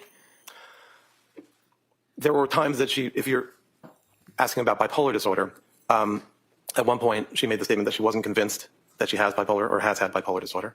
She described situational depression in terms of feeling depressed about the several stressors that she experiences today. And what are those stressors? Well, the remorse and sadness about the events that this case is about, her separation or estrangement from her then husband, her being separated from the world, her physical injury. Do you recall her actually using the term remorse, or is that just your description of the conversation you had? That's my summarization right here. Okay. Now, when you were meeting with her, did you talk to her about past medication regimens that she had been on prior to the current regimen of the Zyprexa and Wellbutrin? Yes. And so are you aware that she had previously been prescribed at some point lithium? Yes. And is that something that would be important to you to know when you were conducting your own evaluation for diagnosis about whether somebody was on lithium? It might help, but in psychiatry, we don't make diagnoses based on medication response. Oh. And when it came to the report of the lithium, fair to say it was not something that was trialed for a very long period of time. Yes, and let me correct that. It's not that we don't make diagnoses. We don't categorize or define disorders by medication response. I heard the are you description of the trying to trial say stuff of about lithium. medications That was and you're getting a short fucked trial. up by your own witness? And about her Dipshit. physical injuries, did you have a conversation with her about her understanding of her physical injuries? Yes. Do you recall whether she reported that she had any head injuries after January 24th? She denied that she had had a head injury. And was she familiar with the extent of her spinal injury? Yes. Meaning she was able to explain to you where the injuries occurred? And That's correct. were you able to Because she review in your didn't interview have with a her head past injury. psychiatric history? Yes. And did she have a significant past psychiatric history? Prior to the year 2022, she had not. She had been, Exactly. over time, very hard driving, someone who tended to get anxious, and anxiety sometimes pushed her to achieve or to do things. There had been two short periods of depression or anxiety throughout her lifetime. In one, she had been prescribed antidepressant medication around 2 years before 2022, which she had not actually taken. She had tended to resolve her anxiety or depression through exercise and hard work. And when you say the 2 short periods, are you speaking of periods after childbirth? One was while she was in nursing school, and the other was after the birth of her second child. So you were able to have a conversation with her about nursing school and going on medications during that experience, right? Yes.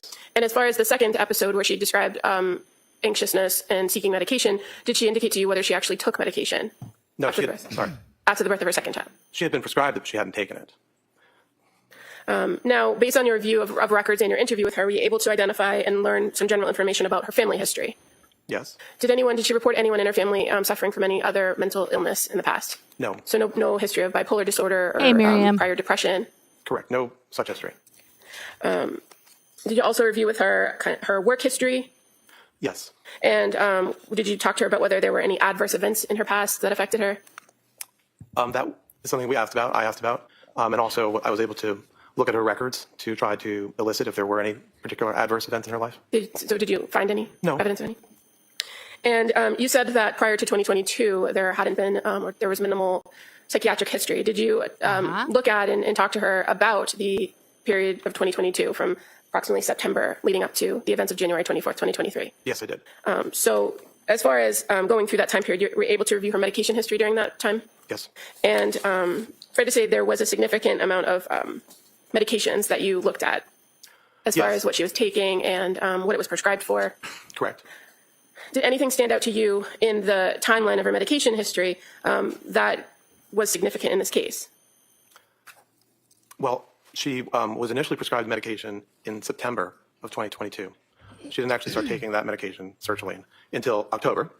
There were several different medications that were prescribed. It is not clear that she actually took every medication that was ever prescribed or that she necessarily took it more than 1 or 2 times. There was a period of trial on a second antidepressant called Prozac. There were various medications used to help her to sleep. And then there was a several-week period of taking a medication called Seroquel or quetiapine. Are you familiar with that medication in your practice? I am. And is it fair to say that that medication has multiple functions, like most psychiatric medications? When you reviewed her history, what was the initial dose that she was prescribed for it? Just 25 milligrams. And what is a 25 milligram dose of Seroquel? What is that generally prescribed for? Well, it's often prescribed these days to help individuals to sleep. But Seroquel is also, like Zyprexa, a antipsychotic medication. It can be used to help people to sleep. It can be used to help psychosis. It can be used to help the treatment of depression. And as far as your review of the medication timeline for this defendant with the Seroquel, would the amount of time that she took the Seroquel have had any lasting effects biologically on her brain or her body? There's no known effect that one would have from the amount of time that she took it. There could have been temporary effects, which could have been affecting her functioning or her psychological reaction to her functioning. But there's no known biological long-term effect. So when you say that they could have some effect, are we talking about symptoms or negative symptoms maybe? So Seroquel might affect a person's ability to think straight. We talked earlier about cognition, the ability to pay attention, to concentrate, to have memory. And Seroquel can negatively affect your cognitive functioning, although it is expected that that will eventually go away when you stop taking the medication. And is Seroquel a type of medication that lingers in a person's system? Not substantially. There are some medications that do linger, like diazepam or Valium, which is another medication that she was later prescribed. All medications are, on a relative basis. So diazepam will stay in your body much longer than, say, lorazepam, a different benzodiazepine. Okay, but as far as the Seroquel goes, once a person stops taking it, is it fair to say that the symptoms or any negative symptoms that they have would eventually resolve themselves? Yes. Yeah, but he's doing that a little bit. And you're aware of She's the not asking medications, it the last because she reported doesn't want medications that to be known. the defendant was on right before the events of January 24th? I am. And what were those? Melatonin, lorazepam, trazodone, and an antidepressant medication called amitriptyline. And as far as the amitriptyline, you're aware of what the dosage was? Well, on the day before January 24th, it became 20 milligrams, but for several days before that, it was 10 milligrams. Now, in your experience, a 10 milligram to 20 milligram dose of amitriptyline, is that a significant dosage? It's small. The usual starting dose for an adult is 150 milligrams. Are you aware of what the chief complaints or problems that the defendant had been reporting at the time when these medications were all being prescribed to her in 2022? Well, it's a several-month period, but it started in September of 2022 with complaints of anxiety and depression. And fair to say, in reviewing all the records and with your conversation, that sleep also was a main issue or a complaint. Yes, that's right. And in some of the medications that you reviewed, is sleep, could the medications themselves affect a person's sleep? Yes, certainly it can. Now, as far as past diagnosis of this defendant, you were able to review overall in all the records that were available to you what different providers had given as far as past diagnoses, correct? Yes. And as far as your overall evaluation in determining criminal responsibility, where you have to answer first that question of mental disease or defect, do you rely on those prior diagnoses or do you come to your own conclusions? I come to my own conclusions. Are the fact that there were past diagnoses something that you consider? Yes, especially to the extent that they highlighted the basis for those prior diagnoses. I don't necessarily have to agree with the diagnoses, but I'm interested in what was observed in terms of coming to those diagnoses. And when you're doing these types of evaluations for criminal responsibility, why do you not rely on a past diagnosis? Why do you come to your own conclusion? Well, that's part of being an independent evaluator, where in your mind you're able to collate the information and make your own diagnosis. As far as kind of before we move on to your actual diagnosis, in addition to the interview that you had with the defendant over those 2 days, reviewing all the records, did you attempt to speak with what are called collaterals? I did not. Is that something that you sometimes do in these evaluations? Sometimes. Fair to say, in this particular case, you did have a significant amount of information from people that were close to the defendant, right? That was my view, yes. And after speaking with the defendant, did she identify to you some people that maybe you could talk to? I don't remember who she said, but I think she suggested perhaps her husband, or then husband. But you yourself didn't have an interview with Patrick Clancy, did you? No. But you were able to review his grand jury testimony and interviews he's given with the police in the past, right? Yes, I did. And CPS. And as far as speaking with the defendant's parents or her sister, are you aware that attempts were made or requests were made to speak with them, but they didn't respond? I wasn't aware of that. I was not. So based on everything that you reviewed in this case, were you able to come to a conclusion about diagnosis? Yes, I did. And at the time that you conducted this evaluation, what is your opinion about diagnosis? My opinion about her diagnosis in the span from 2022 to 2023 is that she suffered from what's called a major depressive episode. That probably is a part of what's called a major depressive disorder. But the important point about it is a major depressive episode. What made you come to that conclusion based on her presentation? Yeah, exactly. The information about her feelings and the progression of her illness highlighted that it was best represented by a major depressive episode. It's a condition defined in DSM-5. You guys can hear it? Okay, where an individual must be coming displays problems with mood, like problems what they're with, doing outside. feeling pleasure, This is the audio feelings of then. guilt or I was worthlessness, like, what the problems fuck with else is appetite, playing? problems with sleep, preoccupation with death or suicide, poor concentration, poor energy, perhaps also what's called psychomotor agitation or retardation. So one doesn't necessarily need to show all of those, but as it is in the DSM criteria sets, one needs to have a certain threshold. And her history and her description of her experience, Right, somebody's in my warming view, up outside matched, the courtroom. a major depressive It's like, episode. get that audio And off. you the indicated live that stream. it was kind of a progressive thing from the fall into January of 2023, right? Yes. And in addition to the low mood, were you able to identify that she presented with anxiety at various points? Yes, very much. And did you also make observations of obsessive thinking? Yes, obsessive thinking is a kind of anxiety where you repeatedly think about a topic, maybe that you're asking, what if, what if, what if? And it's the kind of form of anxiety that you frequently see in an anxiety disorder called generalized anxiety disorder. I think it's possible she also had generalized anxiety disorder, but that is sort of secondary to the major depressive episode. Okay. Now, in the time closest to January 24th of 2023, did you take a look at what her presentation and what her mental state was then, based on all the information that you had available to you? Yes, I did. Did you identify whether she was ever presenting in a manic state or a hypomanic state? Throughout the period from 2022 to 2023, no. There was never indication of any element of mania or hypomania. So just to make it kind of clear to the jury here, when you talk about major depressive disorder, that's a identified disorder in the DSM, right? Yes. And when we use terminology like mania, right, what is mania? So mania is a mood state, just like major depressive episode is a mood state. And these are the sort of building blocks of the mood disorders, bipolar disorders and major depressive disorder. So just like major depressive episode, mania is defined in the DSM, where with a certain time threshold, in this case for mania, 7 days, where you consistently have at least 4 of the following symptoms, you would be called being in a manic state. So that includes distractibility, a type of thinking called flight of ideas, grandiosity, excessive goal-directed behavior, pressured speech or some abnormality of speech, a reduced degree of need for sleep, And also the seventh would be an engagement in activities that have a high potential that are pleasurable but have a high potential for painful consequences. So mania requires 7 days of that, most of the day, every day, and you need 4 over 7 days. Hypomania is a lesser type of mania, and you need only 3 over a 4-day period. In both cases, as it is for a major depressive episode, you also need to demonstrate that the person is impaired in a clinically significant way. That is to say, they have clinically significant impairment or distress. So these are the building blocks for the mood conditions that we're talking about. And so when you say you looked at the defendant's condition from September through January, September 2022 through January 2023, did you observe or did you find any evidence of mania or hypomania in what was reported was her conduct or her presentation? I could not find any example of behavior or thinking that corresponded with those elements of mania or hypomania. Now, what about in the days immediately after the incident, were there, you said you reviewed records from Brigham and Women's Hospital, correct? Correct. Did you identify or could you find any evidence of mania or hypomania during that time period? No. And in fact, there are actually some instances that would tell you that she was in those states, correct? Like her behavior? Yes, sustained.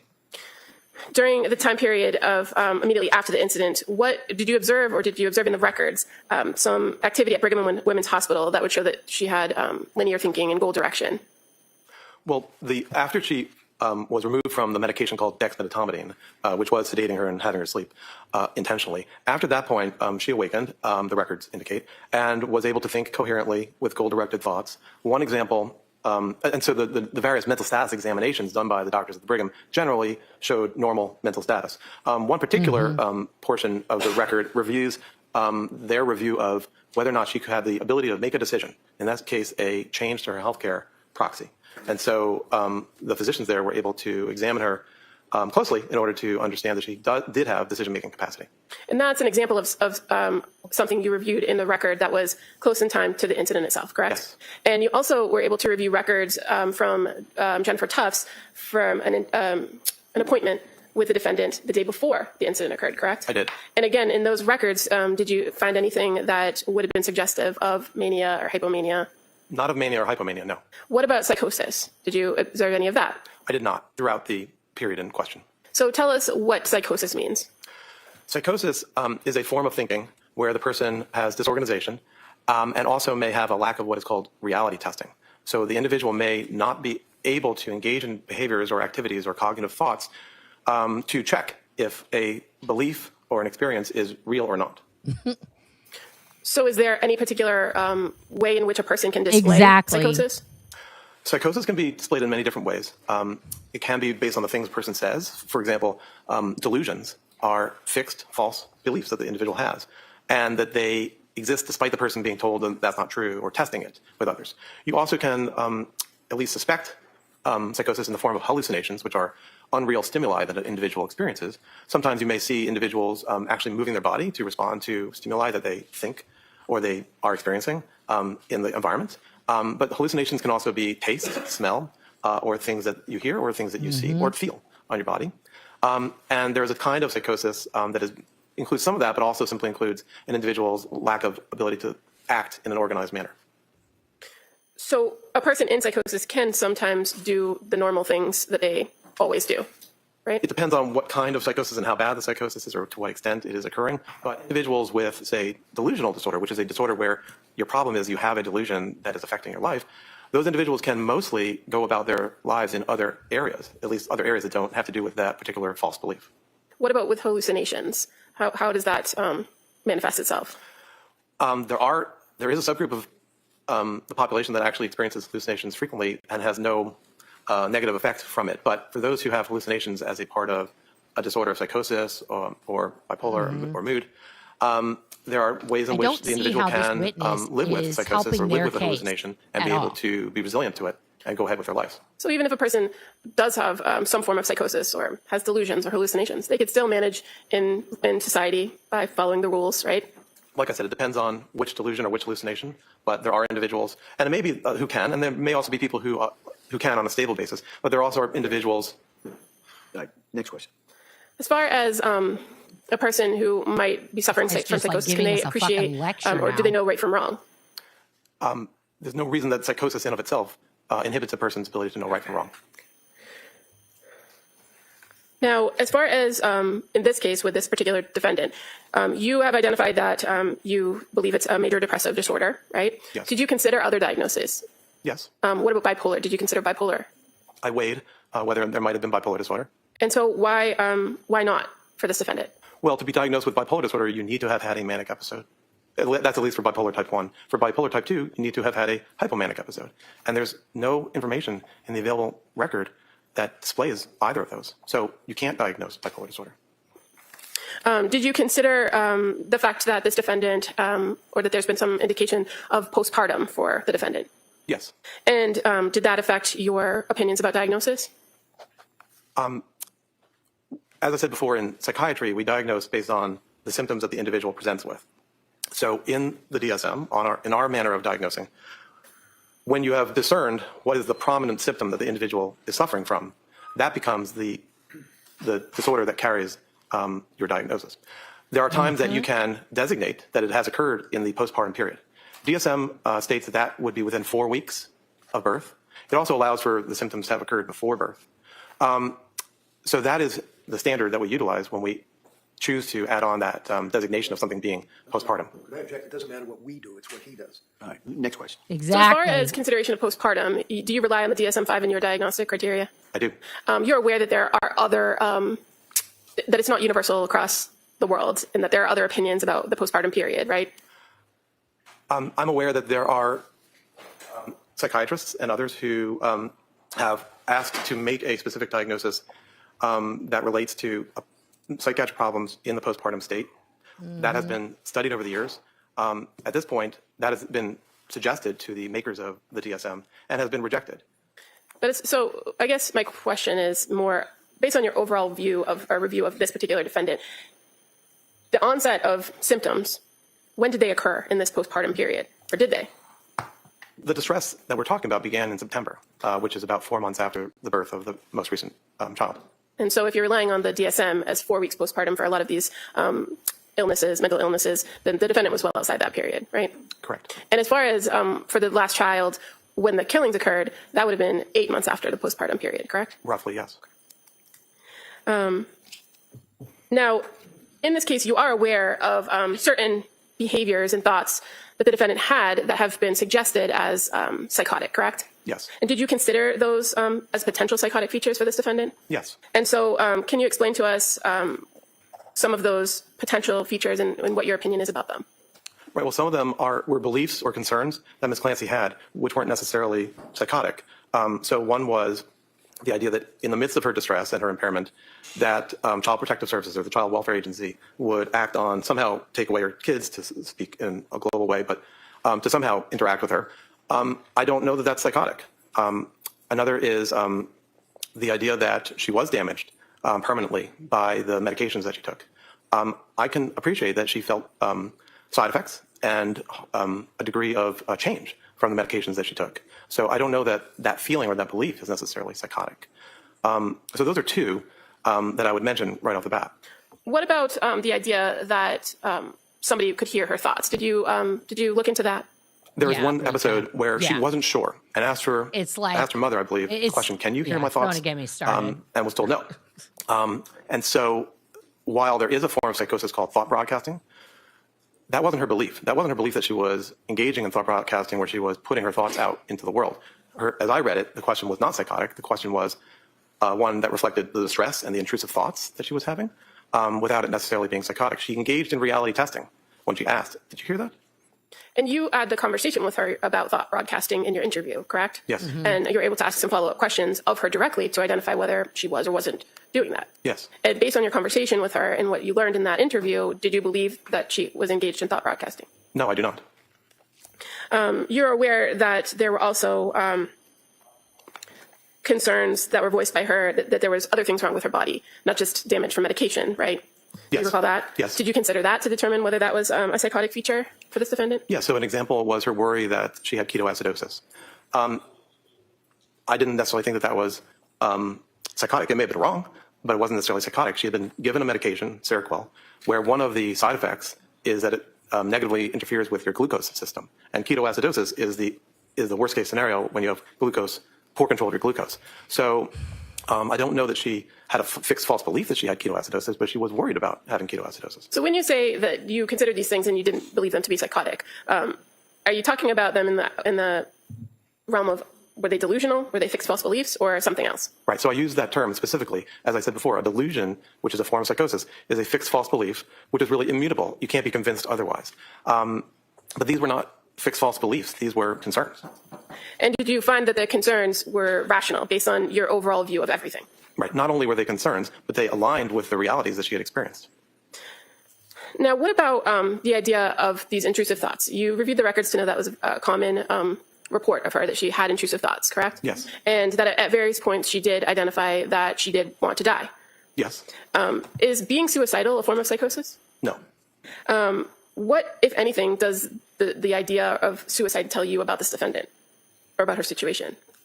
Well, it tells me that she was suffering, and that it was a part of, in my view, it was a part of a major depressive episode. 10-15% of women in the postpartum period have depressive disorders, and it can be very serious. Oh. And it can lead to suicidality or the need for hospitalization or other interventions. So the records show in my interviews that I gathered information that she was suffering, and suicidality is a form of suffering. Now, when you're talking about Yeah. suicidality, does it have to make sense why the person is suicidal?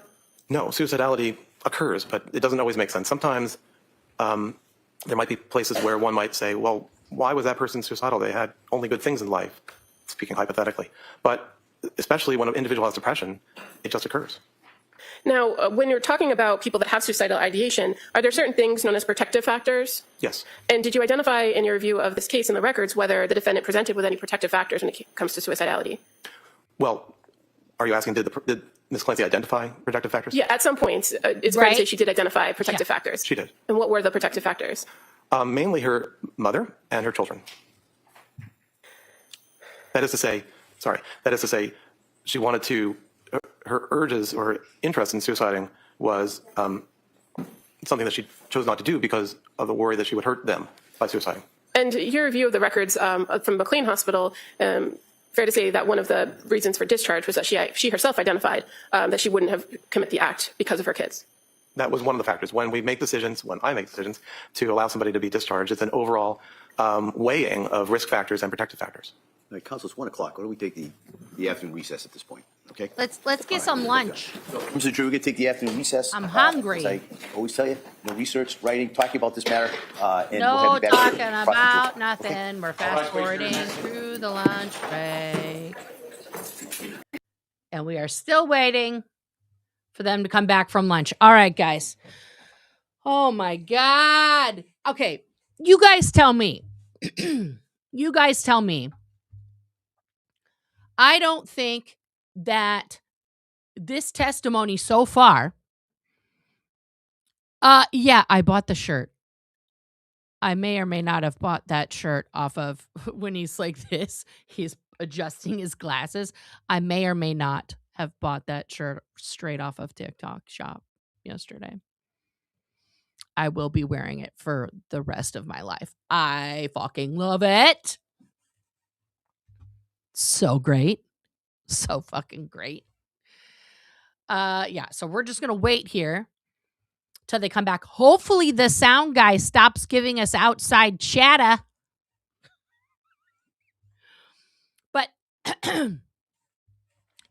I think the number is higher because people don't report it. But let's look at what this has caused. Yesterday, as we saw, there was a huge gathering in the morning before court started of women who showed up to show unity with Lindsay in support of her. Reddington didn't even know what to make of all that because here's the situation, guys. Like I said yesterday, either she snapped, she did it, and she needs full-time psychiatric care for the rest of her life because of a multitude of factors.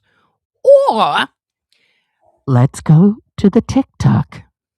Oh, hey, you haven't seen the back of my Dropkick Murphy sweatshirt. Hang on. Please hold. Please hold I'm cut by my headphones. Look at the back, guys. Look at the back.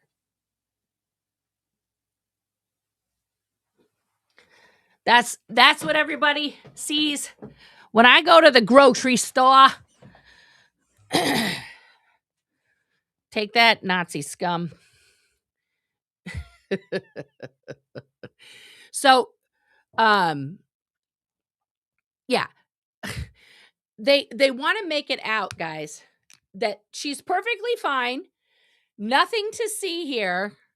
We should all just move on. Now, today I am going to show you the Bratz doll reenactment. Trigger warning, trigger warning, trigger warning. This is graphic. It is done with dolls. But it is, I will say, it is probably the best reenactment that I've ever seen. All right, so we're gonna go over this while we're waiting for these guys to get back from their lunch break. All right, are we ready? All right, here we go. On today's episode of The Women of the World v. Patrick Clancy, I'm going to prove that Lindsay Clancy's bedroom was staged using Bratz dolls and a shoebox reconstruction of the crime scene, because I noticed something that absolutely nobody else has noticed, not even the blood experts. And if they did notice, they strategically omitted it from their testimony because it proves that Lindsay Clancy is innocent. I've managed to semi-accurately dress Lindsay in a black tank top and jeans, but unfortunately my male Bratz doll didn't come with a weaker jawline, and he doesn't have accurate clothing to what Patrick was wearing other than the first pair of shoes. Let's do a quick tour. This is the doorway. This is the navy shelves. This represents the mirror. Blood spot A. This represents the pillow next to the mirror. I've just depicted using just a pencil here just for reference. Blood spot B, blood spot C, and our drawers along with our knife. And I've roughly indicated where the cups were and the spray bottles on the bedside table there. Then we have our Lindsay, the phone on the bed. Excuse the old vintage phone, wasn't really a thing back when Bratz dolls were made. I saw the theory that Lindsay had the window shut on her neck, but unfortunately I have a more plausible explanation as to what's happened to Lindsay and why her thyroid was crushed, so let's get into it. I've also made sure I can move the bed because it's vitally important, and what kicked this off for me is what I saw when I saw the blood and the bed. Okay, from the top, I think that the Benadryl in the cup full of lemonade wasn't a suicide attempt, it was a sleep aid. Our Lindsay was sleeping, and she was probably sleeping a long time before this kicked off. What I'm alleging has happened is Lindsay has been rendered unconscious, and that is what has caused her thyroid injury. The safest thing to do was to turn off the Apple Watch to make sure it wasn't tracking any of her movement, because any movement from her part or lack thereof was going to be suspicious. He took the Apple Watch downstairs with him to the basement, turned it back on, and then used it to send himself a work email so that it would be reasonably explained that he had nothing to do with her Apple Watch activity. Then I'm alleging that he dragged her unconscious body to the edge of the bed and sat her facing the mirror, because he needed to see what he was doing. His plan was to be able to hold her upright and make every single wound This is very key. self-inflicted. When he cut her wrist and caused blood spot A, he realized that it's going to be impossible to keep her limp body upright and keep blood off himself, especially if she started to stir from deep pain stimulus in that wrist. So what does he do? He panics. Our Lindsay is still bleeding off the edge of the bed because her hand has been positioned there. She's unconscious, and he moves the bed, which then causes the blood to travel. But it explains the blood trail from blood spot A over here. Next, what does he do? He gets back on the bed, positions our Lindsay back upright. He knows he still can't get any blood on the bed, but he has to make it look like she's up and standing and moving around voluntarily, right? He struggles to fling her unconscious body, which may or may not have caused the only spatter transfer in the bedroom on the mirror. He then maneuvers her body this way, creating this blood trail up here, and then positions her on the bed, creating blood spot B. After he panicked and dragged the bed, I think that's when the blood spots happened by the door, and that's also when he pressed the push lock with bloody gloves to make sure the kids couldn't come up and interrupt him. So we've left a trail up to blood spot B. I'm alleging that Lindsay's already bleeding wrist is limp and hanging downwards. Watch and this, nothing but guys. Gravity is causing these passive blood droplets on the floor. So from here, he realizes it's going to be challenging to grab the knife and return it to this side table, which would be his workstation. So what does he do? Because there was a spatter pattern and some small impact around this little puddle. But now he's got access to that bedside, he can reach it, and he can work on this other wrist. He then cuts her right wrist, which creates blood spot C. I think it's from him with his gloved up hands moving the curtain to the side. So I'm not sure if he did that when he moved the side table or did that just before he put her through the window. It could have been either or, but it's to make room.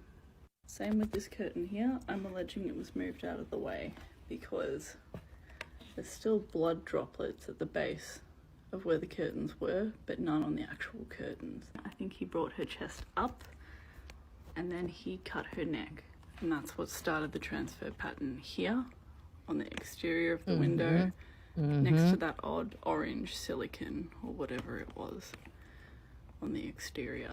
And from the inside, this wrist is now bleeding more freely in this direction. And he brings her arm over. Again, that's where we see this transfer pattern on the interior of the window. Once her arms are out, I don't subscribe to the idea that he slammed her neck in the windows because he needed her unconscious well before that. But also, there's no real blood on the center of that window, only transfer on the outside and on the inside on opposite sides. And it's at least a few seconds that she's dangling unconscious here, which is where our exterior blood patterns come from. Just these two marks that were obviously from her wrist. And then down here on the ledge of the window, where it was obviously from her hands on the way down. And then he drops her. And there she is outside on the snow, well in advance of any of this being put into motion. And there he is. He's finished with Lindsay, and now he has to set the rest of the scene. Now here's my smoking gun. The curtains are returned to normal. And he starts to examine the room and try to figure out what looks unnatural. So he moves the bedside table back to where it was. And what does he do? He doesn't realize no blood on the curtain Sloppy. behind it, which is inconsistent with the amount of action going on the surface of that table. But the most important mistake he made is right down here. Because underneath that Look at side that. table leg are two perfectly circular passive blood drops from when he was working on her before. And he's just moved this bedside table directly over the top of those blood stains, which means the scene was staged. Because Look at that. nowhere in this room, in this situation, in any of this blood, in any of this action, nowhere are Lindsay's fingerprints. If she was bleeding and doing all of this herself, her fingerprints would be on either side of this table.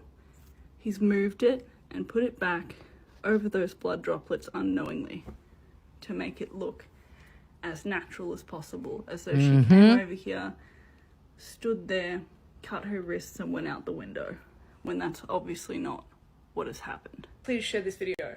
I want it to reach Kevin Riddington because this is one of the most concrete pieces of evidence for the defense that I have seen so far, other than the email, and it's been completely ignored and gone unnoticed. Yeah. Thank you to that woman. Millie, that's her deal on the tiki-taki. I was pretty sure I changed that. Yeah, I know you couldn't find that account.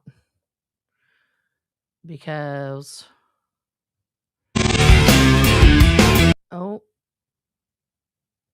we'll go back to this one. Let me fix my TikTok here.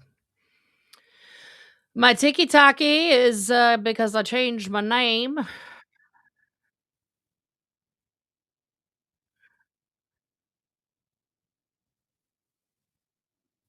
There, I found me now. All right, here we go. Yeah, he was in a hurry. Now, it is looking like there was some alleged handoff between him and someone in a gray sweatshirt. This is kind of a funny one, but let's answer her question. Hi, my name's Kellen. I'm an ER nurse, and I just had a quick question for the chat. Sound off in the comments if you know the answer to this. Could anyone tell me where the carotid artery is? Anyone? Do you know? Chat, put a 1 in the chat if you know where the carotid artery is, okay?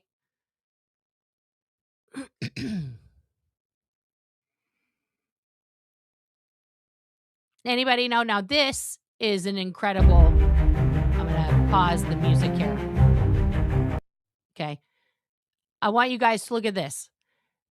This guy, Ted Barnett, is accused of cutting his wife Lindsay's throat and claiming she died by suicide because of postpartum depression.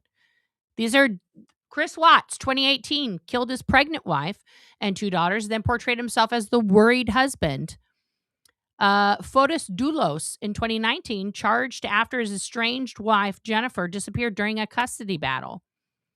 Michael Jones Jr., 2019, killed his wife and 4 children, then concealed and transported their remains. Anthony Todd, 2019, killed his wife and 3 children, then attempted to blame his wife.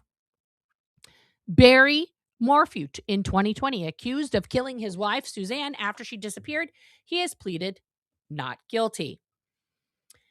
Judson Hoover, 2020, killed his wife, hid her body, and was exposed after their son reported witnessing the attack. Uh-oh. Here we go. They're back. They're back. We'll get back to those guys. Here we go. Like, this is not the first case where the husband has done shit and blamed the wife. This is the first case where the husband convinced the wife she was cuckoo for Cocoa Puffs, and she believed it and went crazy.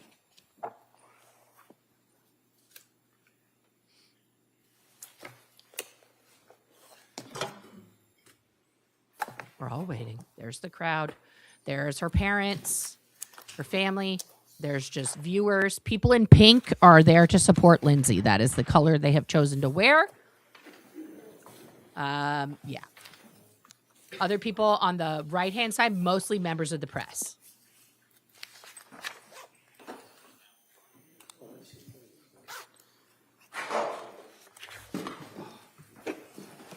All rise, please.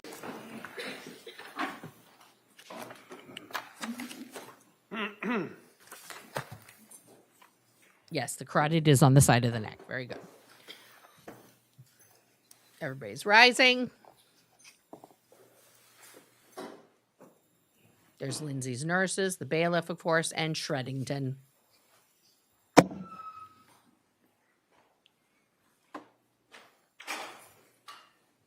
Court is back in session. You may be seated.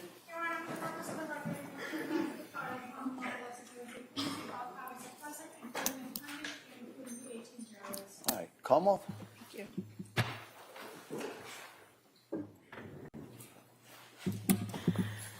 Dr. Mack, before we broke, we were talking about protective factors in suicide. Do you recall that? Yes, I do. Can you just explain to the jury what a protective factor is?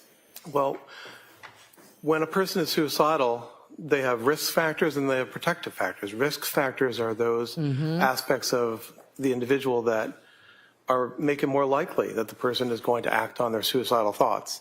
And protective factors do the opposite. They are things that hold the person back from acting on their suicidal interests. And in this case, you're aware that the defendant had previously indicated that her kids and her mother were reasons why she didn't continue with the thoughts of suicide in the past, right? Well, objection is not the thoughts, it's the action. No, overruled. Overruled. All right. I'm not sure if your question is that kept her from acting on suicidal interests or ideation. I guess the important part I'm trying to piece together is it was her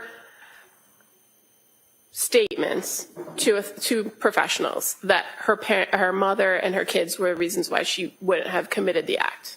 Correct. Okay. And you are aware that at the time of the event or after the event, she indicated that a voice told her that she needed to kill the kids so that she could kill herself. Yes. Mm. And this was the same day that she then attempted to kill herself. Correct. Very true, Kelly. Very true.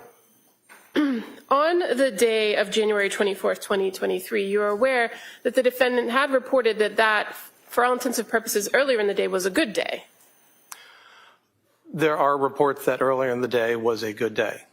And is the fact that she reported good feelings consistent with the suicidality or inconsistent? I apologize. Did he say that she said she had a good day or someone else did? I just didn't hear that. Yeah, if you could maybe kind of bring that out, what that source is.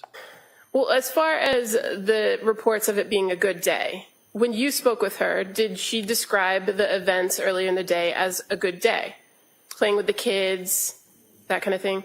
She described the day as being a fun and productive day. And you're aware that others reported, including her husband Patrick, that earlier that day it appeared to have been a good day. Right. So one example is when Patrick was talking to the Child Welfare Agency that evening, I believe, he said that was the best day she had had in a long time. Okay. So, or something to that effect. The fact that there were reports of it being a good day, is that inconsistent or consistent with the idea of the attempted suicide? It's not inconsistent with suicide. It's also not inconsistent with the depressive disorder that she had. Much of the time, depression, major depressive episodes start to recover after around 3 or 4 months. It also is in my own view in psychiatry, and I believe others, an awareness that as a person is beginning to recover from the worst of their depression, sometimes suicides do happen when the person starts developing a little bit more energy and ability to act on their interests. So in your experience, do people sometimes display those positive feelings immediately prior to either an attempt or a suicide? Yes, that is something that does happen in my experience. While they're still very depressed, but they begin to be on the trajectory towards relative improvement. Okay. Now, just going back for a quick second, you had talked a little bit about hallucinations, and you described different types of hallucinations, meaning things that you can taste or hear or see, right? Yes. Are you familiar with the what's called command hallucinations? Yes. And what are those? Command auditory hallucinations are a type of hallucination where you're hearing something and it is telling you of an expectation for you to do. And are those things usually persistent? It can be. It can vary sometimes. It can be persistent. Other times it can be sporadic. Going to your conversation with the defendant on, I don't think any of this is helping her about the events case. of January 24th, 2023. You, in your interview with her, were able to speak with her about her recollection of that day, correct? Yes. And one of the things that was done in that interview was that she was explaining what happened in chronological order, right? From the beginning of the day to the last thing she could remember. That's correct. Did she also tell it to you in reverse? She was asked to recite it in reverse, yes. And did she tell the same story forwards and backwards? Yes. Was she able to recall details of some parts of the day but not others? Yes, I would say that's correct. And did she describe to you when she heard this voice? Her experience that is called a voice occurred in the late afternoon. Do you recall what she reported about the voice? Her experience was that the voice was of a male, and it was loud. And what did the voice say? The voice said to the effect of, "You should kill the kids. This is your last chance so that you can kill yourself." And what did she say happened after she heard this voice? She engaged in the activity of taking her children's lives. And she was able to describe to you how she did that, correct? And she first Did he answer She that? took Dawson down to the basement Yes. and then wrapped the exercise band around his neck and strangled him? Yes. And what did she say that she said when she did that? She described that while that was happening, she was saying out loud, "Go to God." And did she describe the same for both Cora and then Callan? Essentially, yes. And the voice that she said she heard, was it one time or more than one time she heard the voice? Multiple times is what she described. Mm-hmm. And after she had killed the kids, did the voice continue in her report? I don't remember that it did. It may have, I don't remember. And then after the kids were gone, she then made an effort to take her own life, correct? And how did she do that? Right, so she did. She described that she went ahead to take her life or attempt to take her life with multiple steps. She went to her room upstairs in the house and took the various medications that were present. She cut at her wrists and at her neck, and then she caused herself to fall from the window. Okay, and as far as going out the window, did she tell you whether she had to do anything with the screen? She described to me that she cut the screen. They didn't And discuss then that she or drove his out the window. relationship with Lindsay. Well, objection. That's not what he said. Well, what did she do after she cut the screen? She fell from the window. Yeah, where was the Did you screen, ask guys? her, or was there conversation about the phone call that she received from Patrick? There was. And was she able to clearly identify when the call came from Patrick? I don't exactly recall exactly when, but it was sometime in the around 18 to 20 minutes that this was happening that she received that call. Do you recall if part of the insane. conversation about the timeline of events, whether the voice came as soon as Patrick left the house or before or after the phone call? My recollection is that it happened as soon as Patrick had left. BRB, guys. Now, Gotta grab something to were drink. there One second. some things in what she was telling you about the events that was different from what you reviewed from other information in this case? Can you say that again? Yeah, I'm just asking if you recall that there were things in the version that she told you in your interview that were different or not consistent with the information you knew about the case. Well, two things come to mind. One is the locking or the closing of the bedroom door, and the other is the cutting of the screen of the window. Okay, and as far as the locking or closing of the bedroom door, do you recall what she told you about that? She denied that she had done that. And so from the information you reviewed about reports from Patrick and everything else, did you know that the door had been locked? That was my understanding. And the second thing that you indicated about the screen, what information did you have about the screen that was different from what she reported to you? I believe there was a question as to whether the screen had been cut, perhaps with a sharp. And as far as the going out the window piece of it, you were aware that she didn't have any head injury, correct? Yes, I am. That she had the spinal injuries, the C1 injury, but no injuries to her head. Correct. And as far as her report of taking medication or taking pills, did you know whether she took all the pills that she had in the house, or? Well, I'm not sure about the house. She described all the pills in her bedroom. And were you aware that there were other pill bottles located in other parts of the house? I'm not sure I knew that.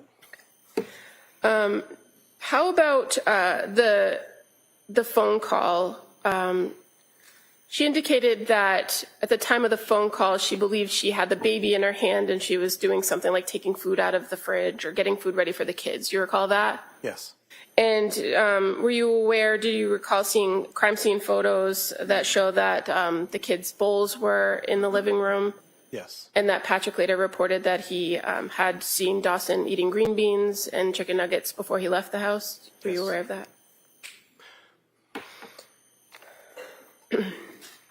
So, Dr. Mack, based on your review of this case, were you able to come to an opinion to a degree of medical certainty about whether this defendant was suffering from a mental disease or defect on January 24th of 2023?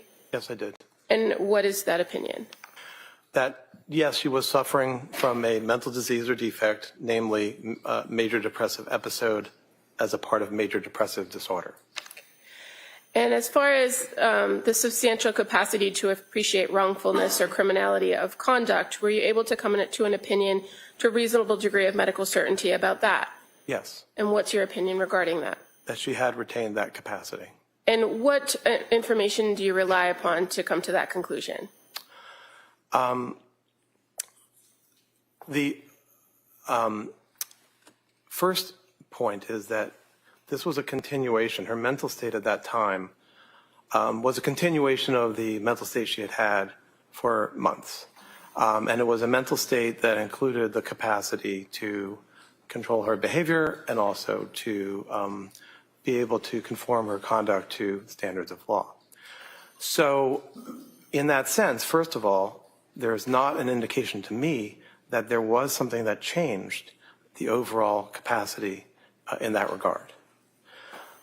Secondly, to the extent we are talking about the ability to conform her conduct to the law, one can analyze her actions and her behaviors and her thoughts on that day, or as close as possible, to the moments of the deaths. And that includes taking one of her children to a pediatrician that day, engaging in fun activities around the house that day, having engaged with one of her children's teachers the day before, having engaged in normal conversations with the restaurant that she ordered food from, 3V, and then also interactions with the pharmacy, CVS, where she was getting the Miralax from. So in all these places, there was the ability to act normally. There doesn't seem to be any deviation from where she had been all along, which included this capacity. This guy's pissing me off. Furthermore, I would add that as a part of her interactions with the community or in driving, I gotta say, oh, sorry, it was like double here for you guys. I gotta say, describing a woman's regular day, no matter what's going on with her, we do all of these things while almost dying from period cramps. We do all of these things no matter what's going on because we're moms and we're women and we just do it. Trying to make that imply that you don't have anything going on with you, everything's totally fine, drives me crazy. Sorry, guys, I had to get some food and something to drink because I'm getting hyped up. She had abided by law and abided by standards of the community at all those times.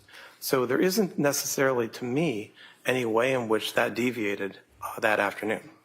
So you're speaking about her ability to conform conduct, which is one of the things we're talking about here. But I want to go back to the appreciation for wrongfulness or criminality. As far as that goes, were you able to form an opinion about that? Yes, sorry about that. That's okay. So what's your opinion about her ability to substantially conform, or excuse me, her substantial capacity to appreciate the wrongfulness or criminality of her conduct? So I again would go to thinking about what had been her state of mind for at least the month prior, the several months prior, and in all that time, there wasn't any feature that indicated that she didn't have that capacity. But furthermore, when there were moments when she thought about harming the children, when she had the thoughts about that, she was aware in those moments beforehand that that was wrong or against the law, and that she could be punished for such an act. You're referring to the December conversation with her husband and her mom. Thank you for being here. Yes, and her thoughts about the idea that if anyone knew what I was thinking, the children might be taken away from me. And also, did the fact that she hadn't had any significant medication changes during that time period, does that also inform your opinion about that? Well, as that aligns with what I was saying before about how, while depressed, her mental state was relatively stable. It was perhaps improving. I'm not sure about that, but it was stable. Move to strike that if he's not sure about it. All right. That answer is stricken. All right.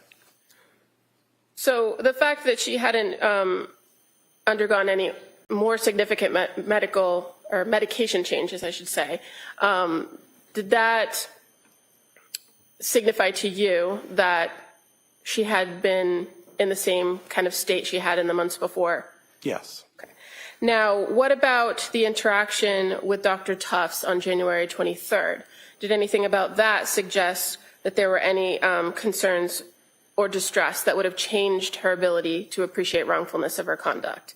No. In that interaction, she displayed normal thinking and the ability to think ahead and to navigate the world. And what about the statements that she referred to? Are we joking right now? Kids, did he read the same shit that we were told during testimony? Does that inform your opinion? It does. And why? My understanding is that the sentiment, go to God, is a way of bestowing or thinking about the children as innocents and as ones who hadn't done wrong, while what she was doing was the opposite, was wrong, or could be construed as wrong. And so go to God not only was a hope for the children, but also a description of the situation. Okay, and what about the report from her that the voice was telling her, this is your last chance? Is that significant to identify whether she would have had some knowledge or known that it was something that was wrong? Well, to the extent that it was seen as her last chance, yes, because there was an awareness that it was something that would be disallowed by their father. And as far as after the incident, when she woke up at the Brigham and Women's Hospital, you're aware that she reported to the staff there that she was horrified, correct? Yes. And so the fact that she immediately afterwards identified that she was horrified, does that go to her capacity to appreciate the wrongfulness of her conduct? Yes. One can consider that her mental state, once she was removed from the dexmedetomidine, was similar to what it had been on January 24th. And in that regard, the feeling of horror, the feeling of shame that comes from being horrified, indicates that she was aware that it had been the wrong thing to do. And then finally, just to go back to the substantial capacity to conform conduct, you've told us a little bit about that, about the fact that her condition hadn't really changed all that much. You outlined what she did that day. But is there anything else to consider, based on everything that you reviewed, that would indicate to you that she did maintain the substantial capacity to conform her conduct to the requirements of the law? I think that in the household, she was engaging in this activity methodically, which highlights to me that there was an ability to conform her behavior to expectations of living in a household. What do you mean methodically? As I understand the deaths, they were done methodically, and I think you asked me about that earlier, one by one, in a way that was organized and that was intended to achieve a particular goal. Mm-hmm. Similarly, her attempt at suicide was organized and thoughtful in a sense that it included as many possible methods as possible. And as far as the many methods killings as of the possible, who children does that? methodically, did she report to you in any way that she was given direction by this voice on how to complete the act and what exactly to do? No, she did not. And what about the call with Patrick? Is there anything about that indicates that she maintained some control or the ability to control herself where she did engage in a short conversation with him? Well, that aligns with what we were talking about before in terms of being aware that he would disapprove or disallow this, and yet she didn't say anything. She didn't say help, or she didn't say, I'm having these thoughts. So it wasn't stated. What?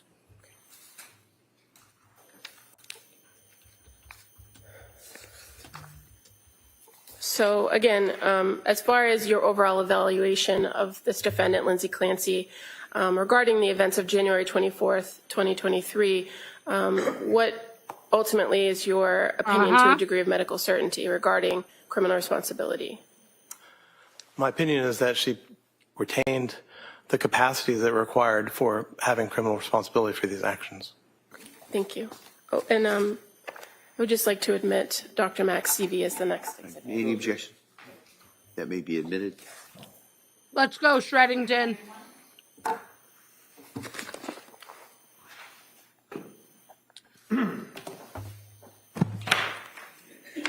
right, Mr. Reddington.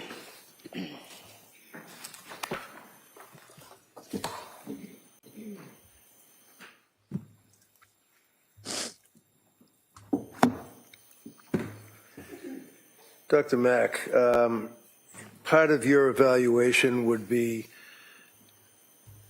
an intent to investigate the person that you're being asked to evaluate for purposes of an opinion regarding criminal responsibility or lack thereof for the district attorney's office, correct? What do you mean by investigate? You don't know what investigate means? You want me to explain that to you? You might. You're a psychiatrist that's employed by the district attorneys, right? Retained by, yes. Well, okay, so we're going to talk semantics. Isn't employed by, retained by, mean that you get money from it, right? I'm paid for my time, yes. Exactly. And normally I don't even go there. Every one of us are getting paid for our time. Jurors not so much, but nevertheless, you get paid for your time, right? Correct. I get paid for my time. The judge, Chrissy, Don, everybody gets paid for their time, right? I imagine, yes. So when you are retained by the district attorney's office, you are to evaluate an individual, right? Yes. And the individual in this case is Lindsay Clancy, correct? Yes. And you recognize her, do you not? I do. And you actually had a chance to meet with her and do your evaluation, right? Yes. And part of your evaluation, you had to investigate into who she was. For example, her education, what she did for work, friends, family, right? I asked her about her life, and I reviewed records to learn about her life, yes. Okay. So you're in a mental institution investigating or questioning a woman who's on medication, who is there because she's suicidal and under 101 24/7 observation. Would you agree with that? Yes. And you get the history from her? Yes. So did you talk to any collateral contacts? No. What? So how is it that you can tell this jury what her life story is? Did you get it from her? I got it from her What to did the she extent tell you that, about her well, I'm education? sorry, What did she tell you what, can you about say her? your, Never mind looking at the judge. What did she tell you about the education? Wait, listen. You look over there and listen to the question Yeah, and exactly. answer the question. Can you say the question, Let him please? answer the question. Oh, fuck off. What did she tell you about? I'm sorry. Ask the question, What did she answer tell the you? question, and we'll go from there. What did she tell you about her education? She described her education in terms of being a hard worker through high school and college, and then going to nursing school. Okay, where'd you go to nursing school? I think the nursing school was through Partners Healthcare, I think at the MGH. And do you recall what the nature of the nursing was? Well, she had always wanted to be a labor and delivery nurse, and she was able to achieve that. Yeah, So the she judge worked is as a getting labor and pissed delivery because he's nurse like looking at That's the my understanding, prosecution. yes. for a period of time. For several years, yes. 9 years, 7 years? I'm not sure exactly. Did you talk to any of the nurses that you work with? I mean, was she respected? Was she a hard worker? Was she somebody that was ducking out early, didn't want to work? I didn't talk to any of her colleagues. I'm aware that she had been there for some time, and I did not hear about any aspects in which her work was deleterious. Well, who would you hear from, them? Well, one might have heard it from the notes from her spouse. It might have heard it from Let's the talk defendant about, let's herself. talk about one might have heard. So didn't talk Is to the any one you- coworker ever. You're testifying. My Yes. God. Did you hear about it through the notes of the spouse? No, I didn't hear about any way in which her work Okay, so why wasn't. are you telling me that? Exactly. Why are you saying one might have heard about it through the notes of the spouse? Well, I think your question was, how would one learn about any deleterious acts or components of the person's work? So I didn't hear about any way in which I just she gave an wasn't working example. hard and retained as a nurse at an excellent institution. So basically, you don't know, is what you're telling me. You don't know what her reputation for work ethic was. You don't know what her hours were. You don't know what her reputation in her work community was. You just don't know. Isn't that right? Combined with the records and also the report from Dr. Resnick, who described her own view of herself as being a hard worker, I don't know further than that. So, in addition to being a labor and delivery nurse at Mass General Hospital for a number of years, you knew that she obviously was married, right? Yes? And her husband was Patrick, right? Yes? You know how many years she was married, right? I do. How many? Exactly, Kellyanne. I don't know it offhand, but How I does he believe not I know this understand basic or knew the information? date when they were married, which may have been 2013.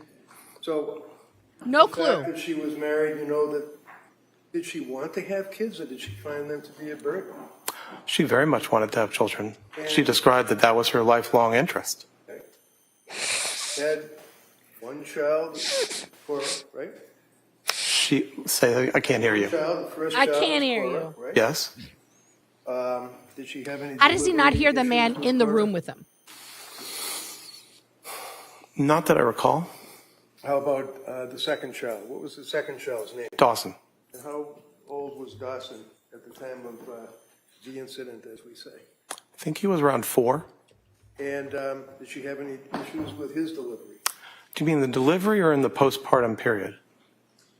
He asked with the fucking delivery. If I recall, I think she fuck? had a tear, which is called an episiotomy, and that was something she was unhappy about. Sure. Did she have medication prescribed to her after Dawson? Do you mean psychiatric? First of all, for the people in the chat who have never gone through birth, for this fucking bajumba man to just say the word episiotomy as if it's like this simple thing. Okay, this is about to be super graphic, guys. I'd shut the door and make sure I don't disturb my wife's very important business meetings with this description. An episiotomy, chat, is when they take a scalpel or scissors and they cut a woman's vagina from the bottom part of the vagina down through the taint so that the child can come out easier. And that's because her second child was breech. And then they stitch your taint back up after.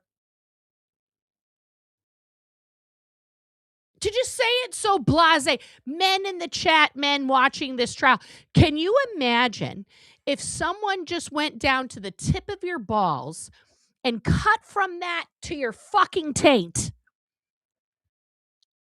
so they could remove a large human from your body and then just stitch it up? Bop, bop, bop, bop. Don't complain. Don't complain. Okay? Fucking hell, man. This is a guy who has no clue about medical shit. He should not be on the stand. He's not even currently board certified. Good God. Pediatric medication? Sure. At some point, I think she was prescribed an antidepressant medication in that period. What was it? I think it was sertraline. And do you know whether she took it? She has told us that she did not. And when she went home, after having the baby, Dawson, she then came home to a little daughter, obviously, Cora, had Dawson as an infant, correct? Yes. And was she living in a town? Or was she living, thank you, where was she living when ladies. she had these two kids? I think she was living in the same house in Kelly, Duxbury. and 3 of She was them. living in Weymouth? Or? She may have been, 5 of sorry, I don't know. them. That's right. So at some point she moves Holy to Duxbury. She's with her husband. Yeah, and she while goes you're back to work, awake, does no she? anesthesia. You didn't Okay? make any, in your investigation, you didn't come across any information that she didn't want to go back to work because she's lazy or just didn't want to work, right? No, I think she always wanted to work.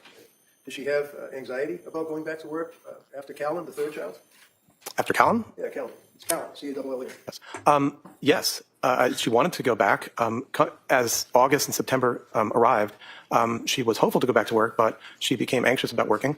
There were other factors, too. She became anxious. What factors yet? We'll get to the other factors. Why was she anxious about going back to work? I was about to say, Go ahead. she was anxious about the well-being and nurturance of her children as she went back to work.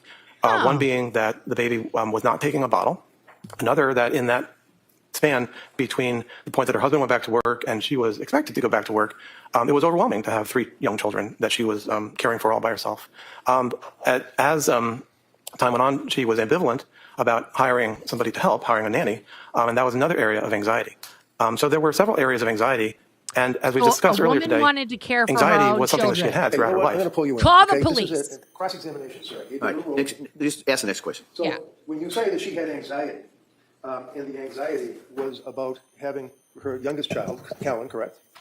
Yes. She was anxious about going back to work, correct? Yes. But you also, as you were waxing eloquently, indicated that she was having anxiety about having a nanny.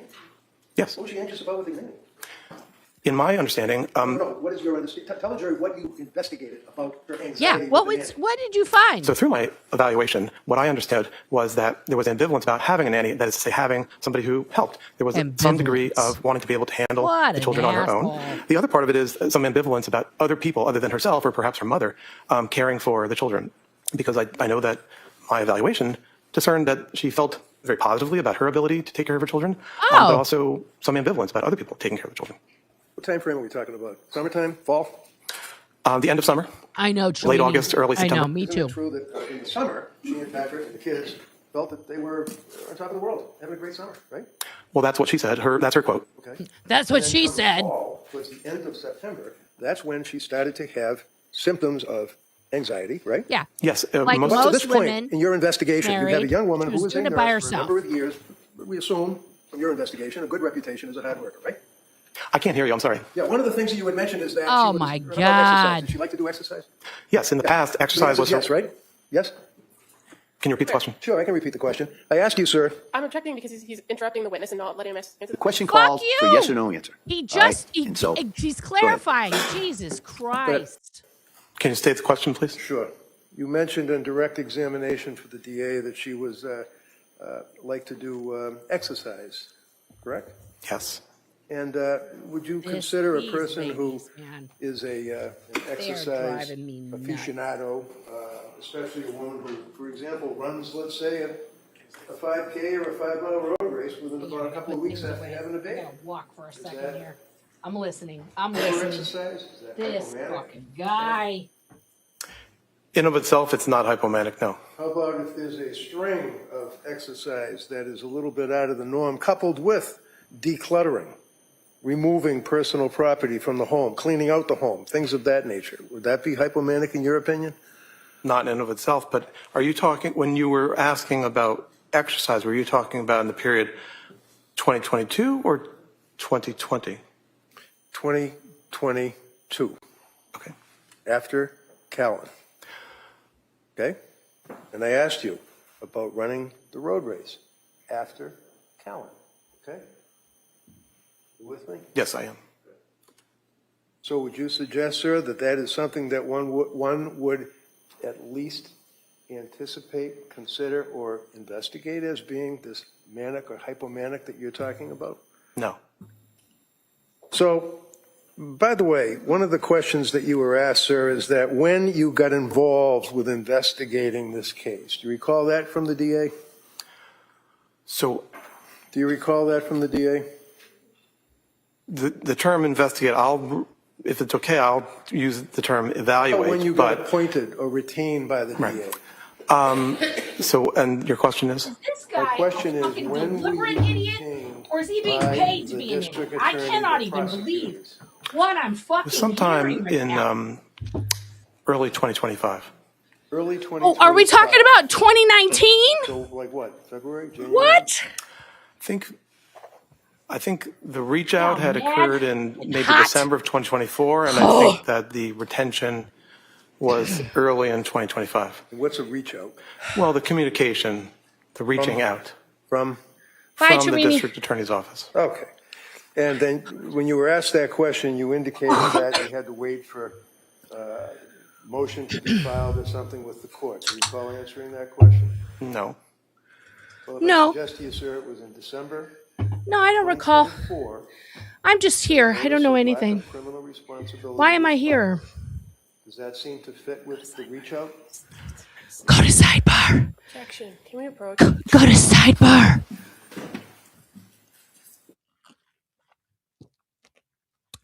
What did she just say, though, guys? We heard it.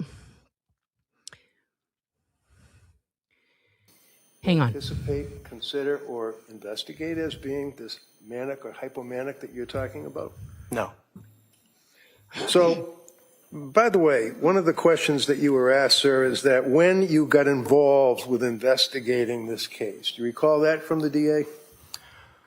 So Do you recall that from the DA?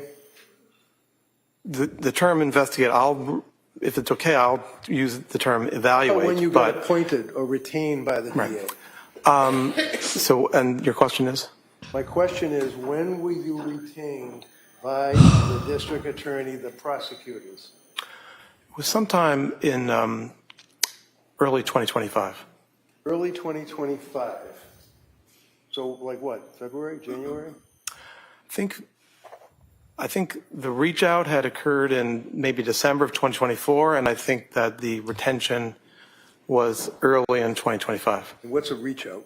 Well, the communication, the reaching out From? from the district attorney's office. Okay.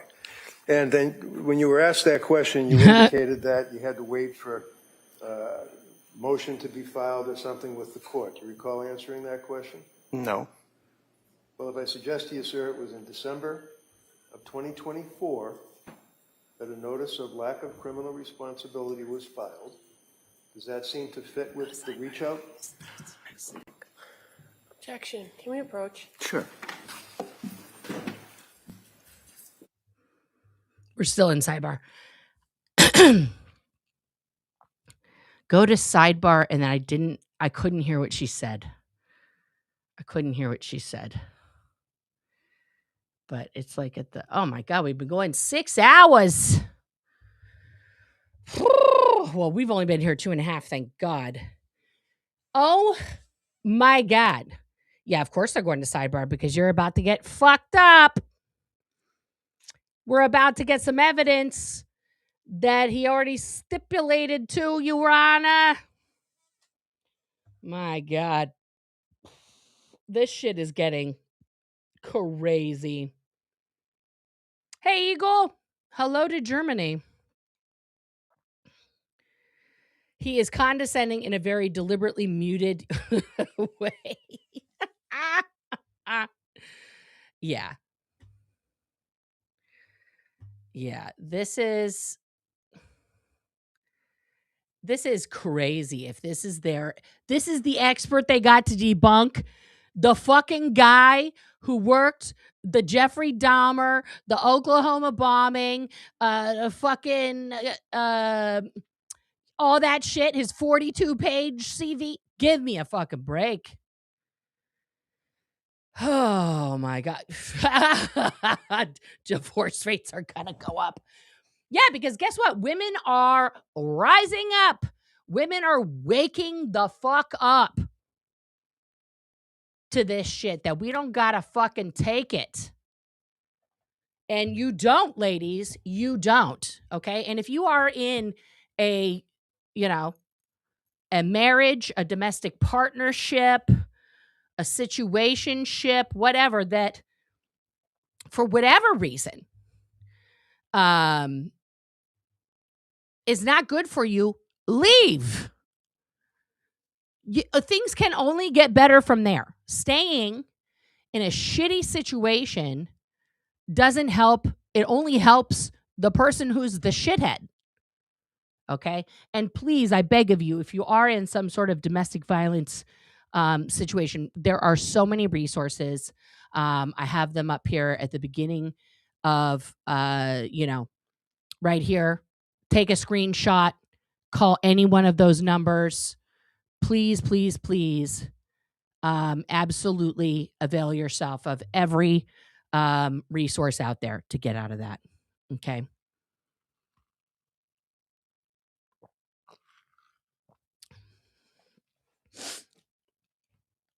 This is wild right now. I cannot believe. First of all, I can't believe they let him say so much stupid shit for so long. This guy looks like a complete idiot. I think that, well, I don't know about that. I think you should always try and find a woman when you can. I have a male therapist right now. I like him. Not all men are bad. Thank you, Judge. But, So, a lot of them. your understanding of the procedure is that a notice has to be given Was I muted this whole time? to the court that a person like Lindsay fuck's is sake. raising the issue of criminal responsibility, correct? I imagine that's the case, but I don't know the procedure here in Massachusetts know- in that you don't- regard. Okay, you don't know the procedure? The procedure for making notice? Right. No, I do not. If I tell you, sir, that the notice is filed in December of 24, when was it that you had the reach out? The first communication reach about around? the case was in, as I said a few minutes ago, in late 2024. And do you recall the circumstances of that communication?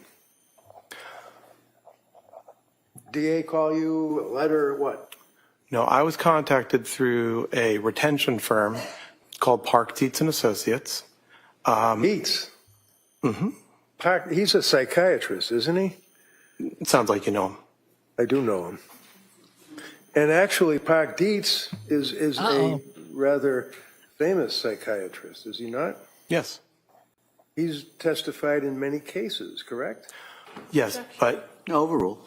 I said Park Dietz and Associates. I didn't say Park Dietz himself. Okay, well, you know Park Dietz. Come I on, imagine, it's the right? fucking guy at the top. And you know that he's the guy that testified in the case and cited a Law and Order episode that didn't exist at the time he gave his opinion. Sustained. So is he still active? Objection. Sustained. Is he a psychiatrist now? Yes, he's a psychiatrist. And on your We got letterhead, like a sound delay it now. says This sound Park guy. Dietz, D-I-E-T-Z, and Associates Forensic Experts, right? I can't see what you're looking at, but that's what the Well, letterhead basically it's says. from Matt, right? I am. Okay, and this is your curriculum vitae, right? Testing, Yes. if you guys can hear me. Big letters up above, it says Park Dietz and Associates, right? Yes. Okay. Yeah, my sound Now- is fine. How does that work? You get a call from this retention group, Park Dietz, and then you get assigned a case? When an attorney or a district attorney's office contacts them, they might think that it might be a case that I might want to be retained on. Okay, do they, to your knowledge, try to get someone that's familiar with that particular topic, or just anybody Thank that you, has a Hazy random Giggles. psychiatry degree? Well, there are only certain people that they think of or consider, people that Dr. Dietz has thought of in terms of having a robust career and You have a background. robust career? I've been active as a teacher and as a clinician over about 20 years, and I've been a full professor at Penn and Jefferson and Georgetown. So that's in your curriculum vitae, correct? The 3 professor level appointments? All of your stuff, the things you wrote, things that you're interested in, your fellowships, professorships, all that, right? Yes. Okay. And that's introduced check into your evidence night by the again. DA, right? So, that's fine. Yes. So the jury's going to have it to look at, right? Okay. I didn't know that. Let's just take a look at it now. Uh-oh, hot dog. Is it your understanding that when you are, and I mean you individually, not Park Deep Associates, Hey, knitting. requested to look at knitting. and investigate What does it say? into the Hello, knitting. I'm lack just gonna of go there. You guys can. criminal responsibility of a individual charged with a crime, that you got to try to be Thank you, whatever. independent? Being independent is the The expectation. answer yes, you try to be independent? Yes, I do. Okay. Is it appropriate for you to evaluate an individual with another Park Dietz associate guy? You're referring to Dr. Hobron? I am referring to Dr. Halpern. He's Halpern, another one of the not Hoppen. witnesses in this case, right? Correct. And you know Halpern, right? I had not met him until we jointly went to do the evaluation. You didn't ask when you met him. To do the evaluation. Do you know him? Yes. What did you do? Both ride in the same car over to Tewksbury to talk to her? No. Did you have separate cars? We did. And then you met up beforehand and you went in to meet with Lindsay? Yes. Both I think of you that was. together? Both of you together? Yes. So you work under the umbrella of Park Dietz and Associates. Heilbrunn, who's going to be testifying Monday for the government, works under the umbrella of Park Dietz and Associates. Oh, and wild. both of you interviewed her at the same time, is what you're telling this jury? Yes. They did a group In your interview. opinion, is that appropriate, sir? Yes. Oh, Did you talk to fine. Kirk about your opinion? We have talked about each other's opinion. We have different opinions as far as I understand it. Did you talk to him about his report? No. No? I have not talked to him about his report. Have you talked to him about testifying here today? Not in terms of content. Oh, What does No. that mean? yeah, exactly. The other day he called me and said, what day are you going up to Boston? Okay. And Shipping that- up to Boston. Did you tell him? No, I wasn't sure what great day I was song. going up to Boston. Okay. By the way. Did you review his report? I have reviewed his report. All right. And has he reviewed your report? I don't know. I assume so, but I don't know. Now, looking at your CV, This is ridiculous. This is some bullshit, man. you indicate that you're educated at Cornell, you got your medical degree, you had some fellowships. Do you have any particular interest in your practice, sir? Yes. And Oh, what's your focus?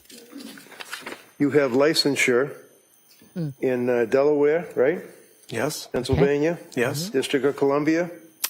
Not at the moment. Oh, Says expired. 2005 to the present, but not anymore. Well, I'm not sure what date that CV is, but I allowed my DC license to not be renewed. Maryland? Same, I let it not be renewed. Oh, so your CV is I bullshit. actually renewed that recently. Massachusetts? No, I haven't had that Oh, since I left it's not here. even South licensed here. Carolina? I haven't renewed that in many years. Connecticut? Same, Virginia? same. None. So what does that mean, that you have licensure? Does that mean you can be a psychiatrist in these states as long as it's active, or what does that mean? Licensure means that one can act as a physician when your licensure Prescribing is the in effect. meds. And as far as professional and scientific societies, you belong to the American Academy of Child and Adolescent Psychiatry, right? Yes. Okay. Belong to the American Academy of Juvenile and Family Court Judges, is that correct? I don't belong to that group at the moment.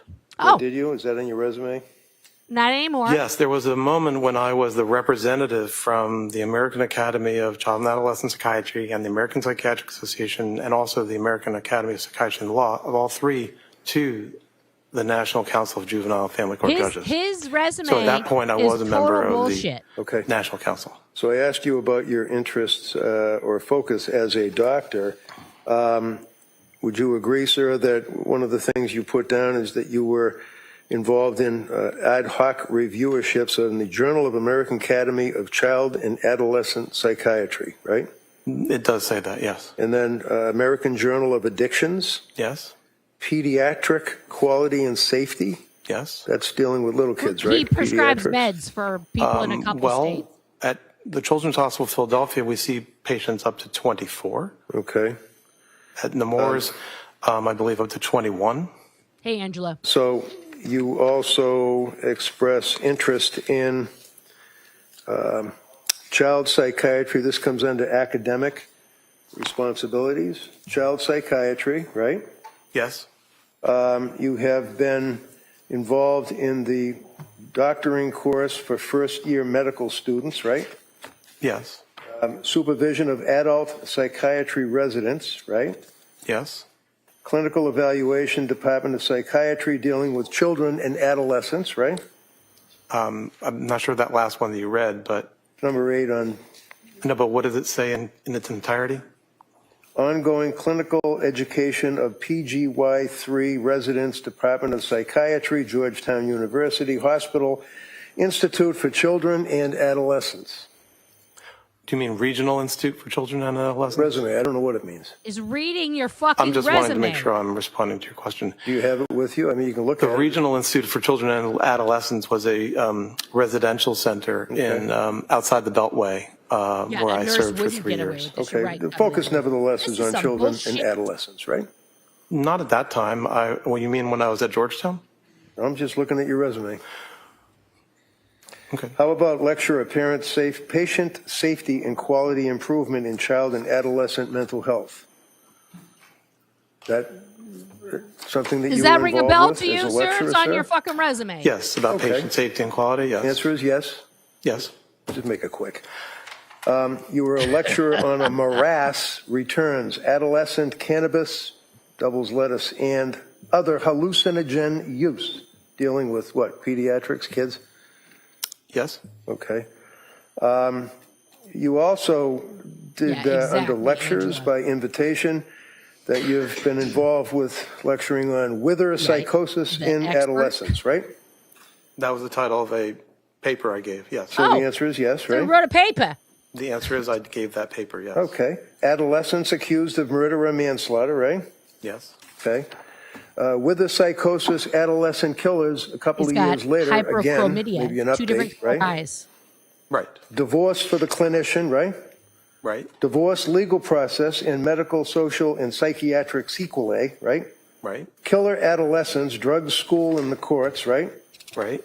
Jumping ahead, 2014, for example, you had the morass returns, adolescent cannabis and other hallucinogens, right? He's really into this is why they brought him on. I imagine, yes, For the I don't gummy. know exactly which one you're looking at, but that's the title of a lecture that I was giving. Childhood development and psychopathology, right? Is an interest, right? It is an interest, yes. Childhood development, is- again, in psychopathology, My lecture to the God. United States Department of Justice, right? Yes. Lecturing to the United States Department of Justice, Department of Immigration, right? Yes. Oh, gross. Cognitive bias think tank is another one of the lectures that you gave. Is that correct? Well, it was a committee or a task force that I co-led about Okay. the prospect of diagnostic error when people have cognitive biases. And what's a This cognitive guy's an bias? expert Just in curious. cognitive biases. So when you think about diagnoses, there's always a possibility that an individual is sort of guided to one diagnosis or another based on various forms of preconceptions or biases. thank you, So Rox. a Please major hit right part like of as you this come in concept here, of guys. patient safety is to prevent Boost the signal. misdiagnosis. And there are a lot of techniques that are used in medicine and in this case in pediatric hospitals and also in psychiatry to try to make sure that the users or the diagnosticians' biases don't creep into making the wrong diagnosis. Research publications, sir, dealing with neuropsychiatric, patent. systemic lupus, erythematosus, age, and the neurodevelopment model. That's one of your research publications, right? Yes. Dealing with psychiatric classification mad from the that they're going ancients through his whole resume to right now. DSM-4, Psychiatric Clinics of North America, right? Yes. Alcohol abuse is another research that you did. I've written, edited several textbooks on substance use Right. disorders. Yes. Okay. So in addition to child and adolescent Wow, cuddly aspects of floof. That's crazy. psychiatry, you're also interested in focusing in he's on alcohol abuse, exactly substance-related disorders, alcohol has abuse no disorders, pre- or addictive postnatal disorders, treatment of addictive expertise or, disorders, right? Those are some of the areas of interest, yes. Novel risk factors for central line associated bloodstream infections in critically ill children, right? Yes. And it goes on and on with a lot of your focuses on children, minors, probate court, correct? I don't know about probate court, but... Well, you've had occasion to do evaluations for probate court, haven't you? You have to remind me, there was Okay, a never mind period when probate I court. was the physician leader of the state of Maryland's Probate Office court, of Forensic guys. Services. Right. So, That's what you said on direct, so that's why I'm asking you. But Yeah, how that's about what the you new, told the new tools already. in the toolbox? Proactive prevention of CLABS, 1, in patients with behavioral health and concerns. What does that mean? Well, CLABSI, central line associated bloodstream infections, are something that is a major concern of all hospitals around the country, and preventing them from happening is not only the work of cleaning the apparatus that touches patients, but also we learned that when patients have psychiatric problems, they actually are at a greater risk of developing a central line associated bloodstream infection, which is a significant complication of being in the hospital. So I started that work when I was at Georgetown, when I was an adult, mainly focused on adults, and carried it on when I was at Children's Hospital Philadelphia and at Nemours in terms of the pediatric risks for CLABSI. Okay. How about clinical manual of adolescent substance abuse disorder? That's another one of your chapters, right? The book? I don't think I wrote a book about adolescent substance Well, it use. says number 29, MAC AH, Clinical Manual of Adolescent Substance Abuse Treatment, Journal of Psychiatric Practice. Nothing Yeah, wrong with it. that was a chapter, not a book. But yes. Okay, but nevertheless, your focus and your interest is on adolescents that like to smoke weed and drink, right? No. Okay. Would you what? agree, sir, that you were interested in the American Psychiatric Press textbook you wrote for substance abuse treatment, right? Yes. All right. And Don't do it, Rika. think like a psychiatrist, but always a doctor, be a doctor, web drugstore, perils, drugs, alcohol, bloodstream infections in Children's Hospital, focusing on that, right? Yeah. Where in here does it say that you ever came within Breathing distance of a pregnant woman and your practice. Thank you. and your Get it, interest in your Shreddington. writings.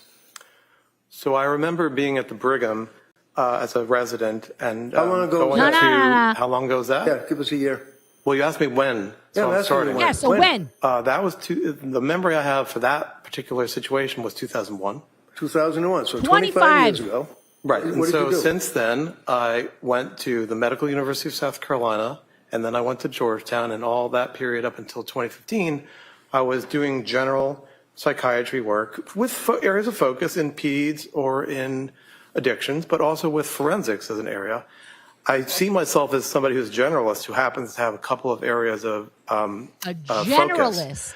In 2015, I did Generalist. move from that generalist model to, when I left Georgetown, I moved to the Children's Hospital of Philadelphia and the University of Pennsylvania. And in those years, since Look then, I've at been Reddington working just in letting pediatric him hospitals, bury himself. where at CHOP, Children's Hospital of Philadelphia, the age is up to 24, and at Nemours, it's up to 21. So that is the overall area of adult and child Keep psychiatry burying that I've been yourself. working in. Throughout the years at Georgetown, Okay, I would like to answer because I have more to tell you. Let him finish the answer. Go ahead. What So answer, at Your Georgetown, Honor? certainly that was all adult, and Georgetown has its own labor and delivery unit. And so that Right, was Angela? plenty of engagement with women who were pregnant or who had just given birth. And then at both Children's Hospital of Philadelphia and at Nemours, there are these special units that have been under designed for the last several years of high-risk pregnancy units. So actually at CHOP, one of my first roles there was to develop the psychiatry services coverage of the high-risk maternity unit there called the Special Delivery Unit. Oh, and good. This guy's around pregnant women who are co-leader fucked and then at the the leader drive-through giving of the birth. This is consultation horrific. service at I hope SHOP. they And find so I them. led the group of adult and child psychiatrists to tend to the psychiatric needs of that unit.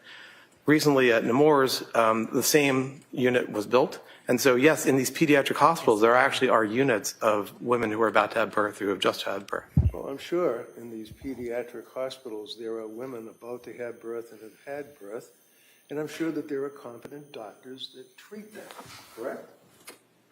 I would agree with you. How about you? How many women with postpartum psychosis have you treated? Roughly 10 would be my estimate. Over what period of time? Over the period since 2001.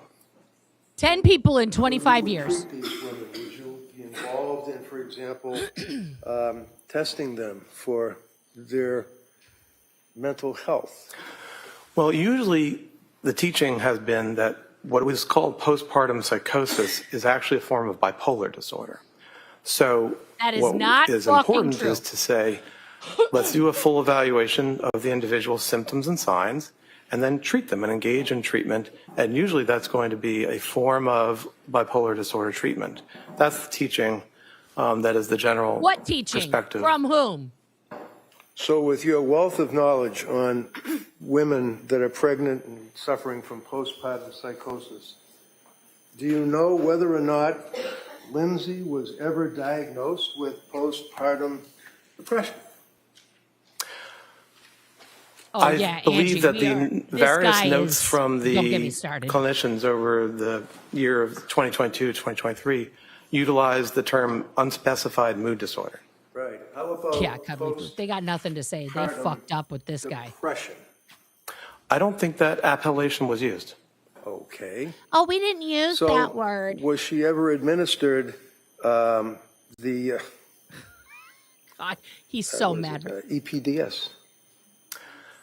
You mean the Edinburgh? Yeah, was she ever Oh, you administered mean that? the I don't know if she was or wasn't. Edinburgh? I don't remember. Isn't that something you're in here testifying don't about recall. this case? Wouldn't that be important to know that she was almost off the chart on the Edinburgh scale for postnatal depression? Well, I have said that she The had judge depression. is like, Well, what postnatal the fuck? depression for a woman who's pregnant or had a baby recently is a heck of a lot different than some guy who's just depressed about his job, right? Exactly. I don't understand your question. What? Well, do you know what her readings were on the Edinburgh test? Not to my memory at the moment, no. Why not? You read the medical records, didn't you? I mean, if you would like to show me, I'd I be don't happy want to show review you it. anything. I'm No, asking no, you no, as a no, no. testifying witness for this jury, did you look at her medical records? I did. And the medical records pertain to her being a person that just had a baby, right? I'm not sure that which records you're talking about, Oh but my when God. can I finish? Can I finish? Come Can I- on. No. 2022, obviously, because we already talked about the summer. She was fine. Come on. When did she see Tufts? She started to see Dr. Tufts in 2022. When? I believe it was, well, she went to Dr. Tufts in September, and it was in October that she started taking the medication that Dr. Tufts had prescribed. Okay, and that was for what? You mean which medication or what was the purpose? Medication. Sertraline, And otherwise known as, Zoloft. and she took it after a while, is that correct? Thank Is that you, what you said? Angie. A few weeks, yes. And the reason she didn't take it was what? Exactly, Chris. Time as my evaluation. Hold on for a Hold on a second. second. Hold on a second, Doc. Well, one of the jurors is having a coughing fit.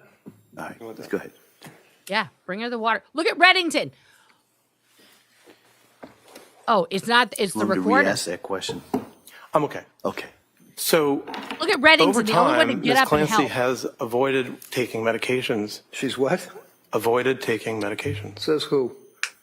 The description she gave me. She told you that? My awareness from my evaluation is that she resists taking medications. And for example, No. Look at Reddington's posture right now. Taking medications. there are individuals in this world who do not want to take medications, and I think she described that she is one of them. So you know she saw Dr. Tufts because she apparently was anxious, right? Yes. Prior to that, other than having anxiety about public speaking as a nurse in nursing school, and after she had one of her children, she didn't have any psychiatric history of medications, right? Exactly. She had not taken medications, but she had had a lifelong degree of anxiety. I It want hadn't just been at a the bow level and of toe disorder, camera. but she Can we had get that? Lifelong. Yes. Okay, how about in grammar school, high school, college? Did she have difficulty that she was anxious? So what I was saying is that anxiety can drive people, but she had a lot of anxiety and she was hardworking, and the anxiety helped her to She's be allergic to hardworking. bullshit. But when it comes to medications, Okay, hold on. Mr. Reddington, you can't, go ahead. Doctor, finish the question. but when it comes to medications, she described that she didn't want to take medications. And an example was the time that after the birth of her second child, that sertraline had been prescribed, but she chose to get through her anxiety and depression by exercising. And that is something that people do.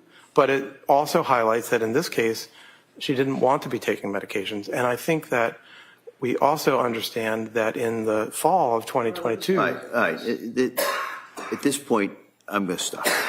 Next question. My question Thank you, was, Your Honor. you said that she had a lifelong resistance to taking medication. That's what you said, right? Yes. Yes? Okay. Yes. Then I asked you, grammar school, high school, college, did she have any records, any witnesses, any documents that she had a resistance to taking medication? Only her description to me. She didn't tell you that she was resistant to medication in grammar school and high school and college? What are you, making this up? Yeah. Yeah, sustain. Next question. She didn't tell you that. I understand her to have told me that generally she did not want to be taking medications. She didn't necessarily specify in grammar school. What did she but say? that is her basic. Come on. Yes, I think that her description was as a adolescent and as a young adult, she was not interested in taking medications. You really have that written down somewhere? I'm happy to be proven wrong, but I believe that that's what I understand it to You be. believe that's what it is? You don't know whether you have it written down somewhere, right? Can I refer to my report? Thank you, Angela, for liking the stream. Because it's not there. Yeah, look at your shit. Let's find this bullshit, dumbass. Oh my God, could we get this person something? She needs a cough medicine. She's the recorder. Let's get her some asthma Well, on inhaler. page 8, what I had written here we go. was Ms. Clancy's reluctance to take medication generally was accompanied by her concern for medications entering her breast milk. So the general. Breast milk, she's pregnant. Come on. That's the only time that she indicates that she did not want to take. Thank you, Reddington. Benzos medication because she was breastfeeding. Thank right? you, Stu Verse. Exactly. I don't agree. I'm happy to be proven wrong. I'm But my happy to be understanding proven is you that are she described wrong. that she generally did not want to take medication, All right. benzodiazepines included. Let's not guess. All right. Let's look at Dr. Mack's report. Okay. Medication history. During the period before January 24, 23, she was taking several medications, and that would be Tufts and Gelada and all the rest of them, right? Okay. Is that right? I didn't exactly hear your question. I'm sorry. Can you repeat it? You said in your report, defendant was taking several medications that had been prescribed for her, right? In the fall and December of 2022, yes.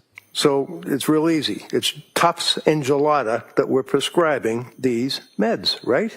They were among the Notice how he's prescribers, yes. slowing All right. down.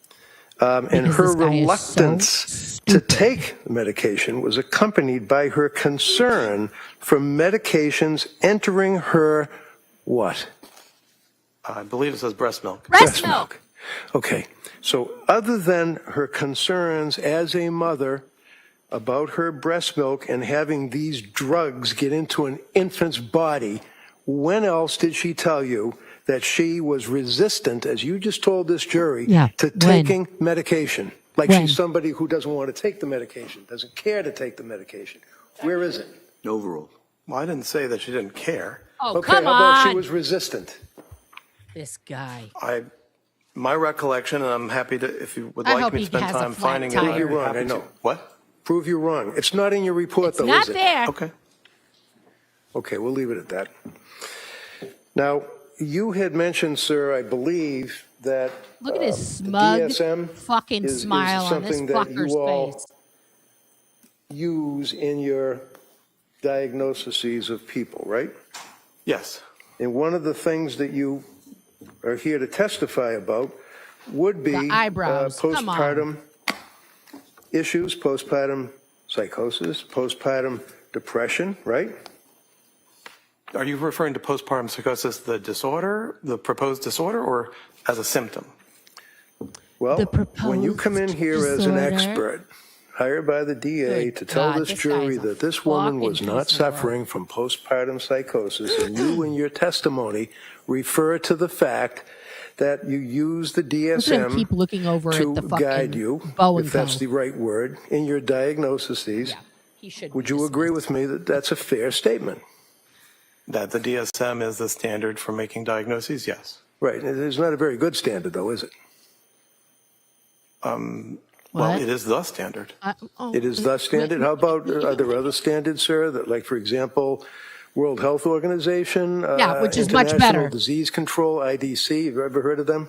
Yes. Okay. Does the IDC, what does that stand for? The ICD, What does that stand for? the International Classification of Disease. Does that classify postpartum psychosis? I think it actually does not. Does it classify, you think, are you sure? My recollection is that it does not. Okay. How about postpartum depression? Does the international category indicate that? I'm not sure. We in the United States. No. use the I'm DSM. asking about the other, the ICD or whatever it is. I don't know.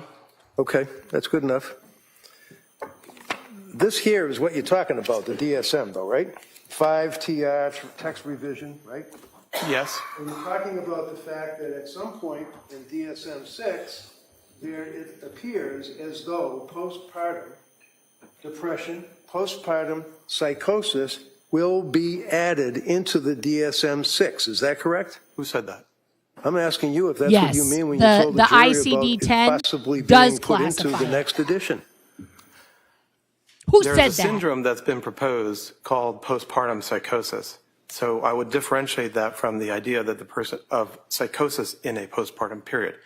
The syndrome, proposed syndrome of postpartum psychosis has not been included, and I am not aware that it is going to be included, although I understand there are calls for that. I would also say actually the movement for DSM-6 is not necessarily active at this point. But I would highlight again, because I wrote my college history thesis on the history of the DSMs. What was that- it, No, DSM Bob. 1, 2, 3 back then? Well, there's been a classification made by the American Medical Association going back to the end of the 19th century. DSM-1 was in 1952, DSM-2 was in 1968, DSM-3 was in 1980. The major change in 1980 was to fall in, as I discussed earlier, the descriptive model for diagnoses. And that is to say that since DSM-3, diagnostic groups are grouped, or disorders are grouped by what you see, what symptoms we are seeing, not by what we assume is the cause of the illness, and not by any theories about how the illness works. So You shouldn't be practicing Since nothing. DSM-4 in shouldn't be practicing 1994, Nothing.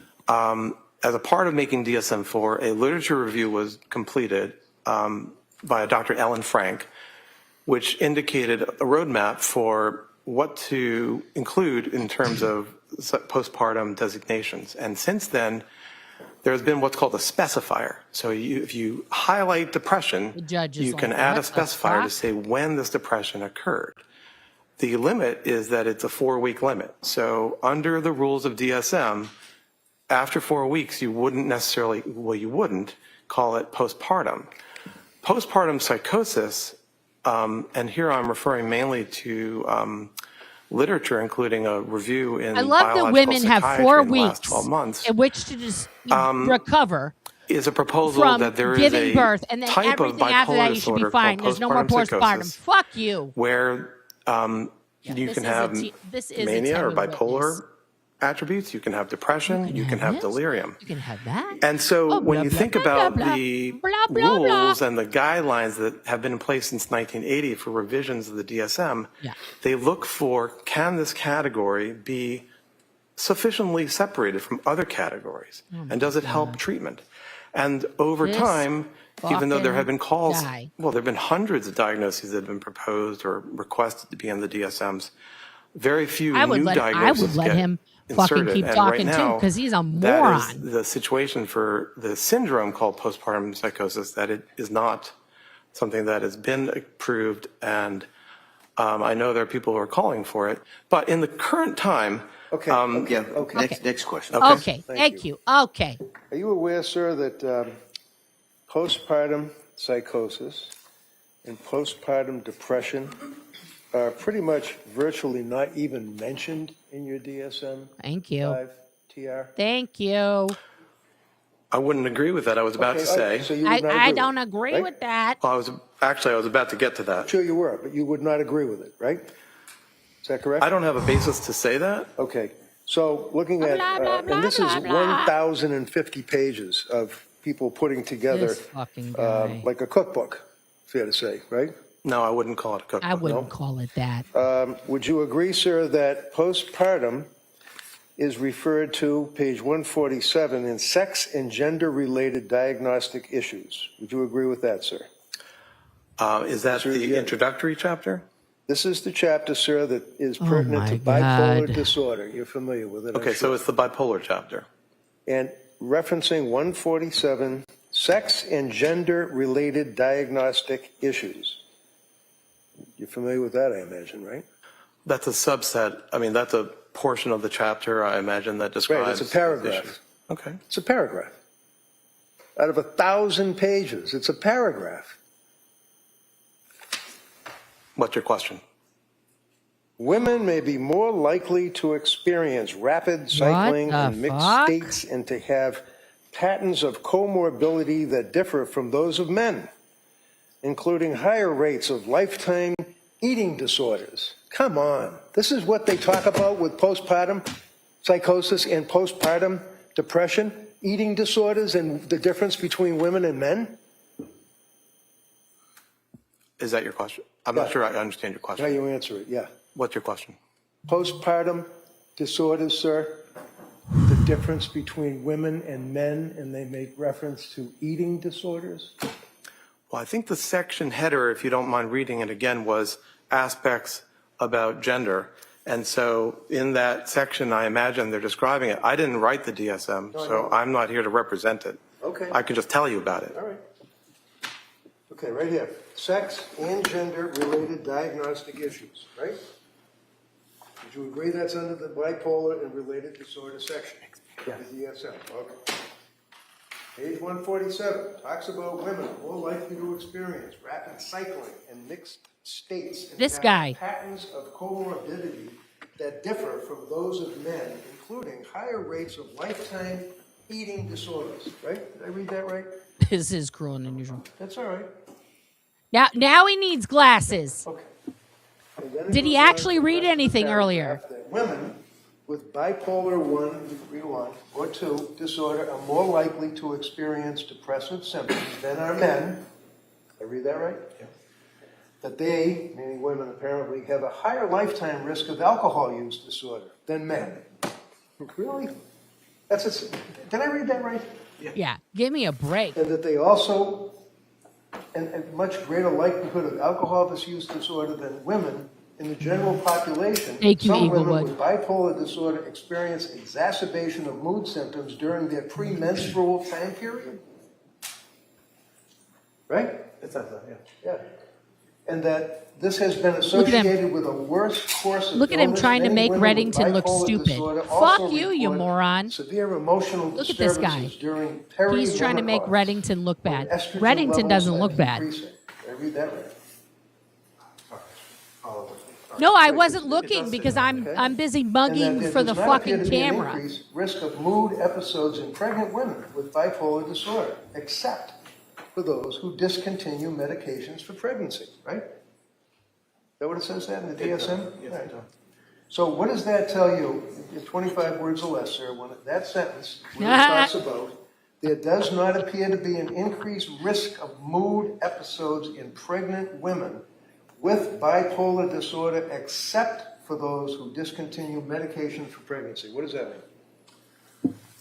What it means is when thinking about women who have bipolar disorder who are pregnant, the risk of having either a manic episode or a hypomanic episode or a Make sure you're hitting the like as you guys come in here, please. generally, And let's boost the signal on the stream here. Not pregnant, except in people who do not take medications for bipolar during the pregnancy. And then it goes on to read, the specifier with peripartum onset should be Put your glasses on and follow along. Who's he episodes that winking begin at?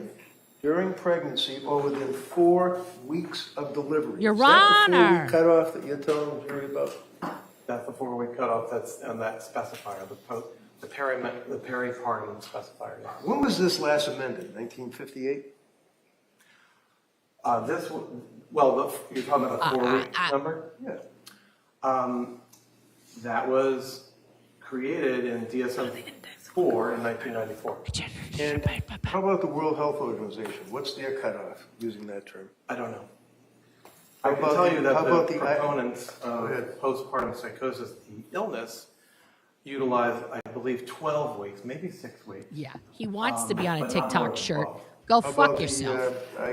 what is it, IDC, ICD? The World Health Organization's international If classification. I tell you it's a year, would that mean anything to you? It's not 6, maybe 12, it's a year? Does it mean anything to me? Yeah, does it mean anything to you? With regard to what? It's a year. You're talking about 4 weeks, but they're referring to a year. Well, Like, the you're- distinction between the ICD and the DSM is substantial. The DSM. All right. Mr. Ray, why don't you ask a question? Thank you. So would you agree with me, sir, that the way that women are treated postpartum, after having babies, prior to having babies in Europe is a heck of a lot different than we treat women here, right? Objection. Sustained. So that paragraph that we just went through, we're talking about sex and gender-related diagnostic issues, right? Yes. They mentioned the words postpartum, period. They mentioned, I don't mean period like the end of the sentence, I mean postpartum, period. They mentioned that, right? Yes. And I read that correct. That's a paragraph, right? Yes. And then out of the 1,050 pages, we can then go to another, page 156. Sex and gender-related diagnostic issues. And it makes reference to the gender ratio for bipolar 1 disorder, right? Okay. Would you agree that the gender ratio for bipolar 1 disorder is equal between women and men? Yes. And does it then go on and say that bipolar 2 disorder are mixed, differing by type or sample? There is little or no evidence of bipolar gender difference in the general population. And some, but not all, clinical examples suggest that bipolar 2 disorder is more common in women than in men. Is that right? It may be. It As may I be was. because you want to look at it, or it may be because they might be wrong. Well, women have depression more than men, unfortunately. And so that is something that it gets reflected when it comes to bipolar type 2. So patterns of illness and comorbidity, however, differ by sex, with females being more likely than males to report hypomania. I don't know. Right? He might be a Sounds right. Scientologist. And that women would have mixed depressive features and a rapid cycling course. Correct? That sounds right. And childbirth may be a trigger for the hypomanic episode, which can occur in 10 to 20% of females. In non-clinical populations, most typically in the early postpartum period. Does that sound right to you? Mm-hmm. It sounds, I mean, you're reading it, so I agree. Yeah. Okay. Okay. And there's a big difference between DSM and WHO, right?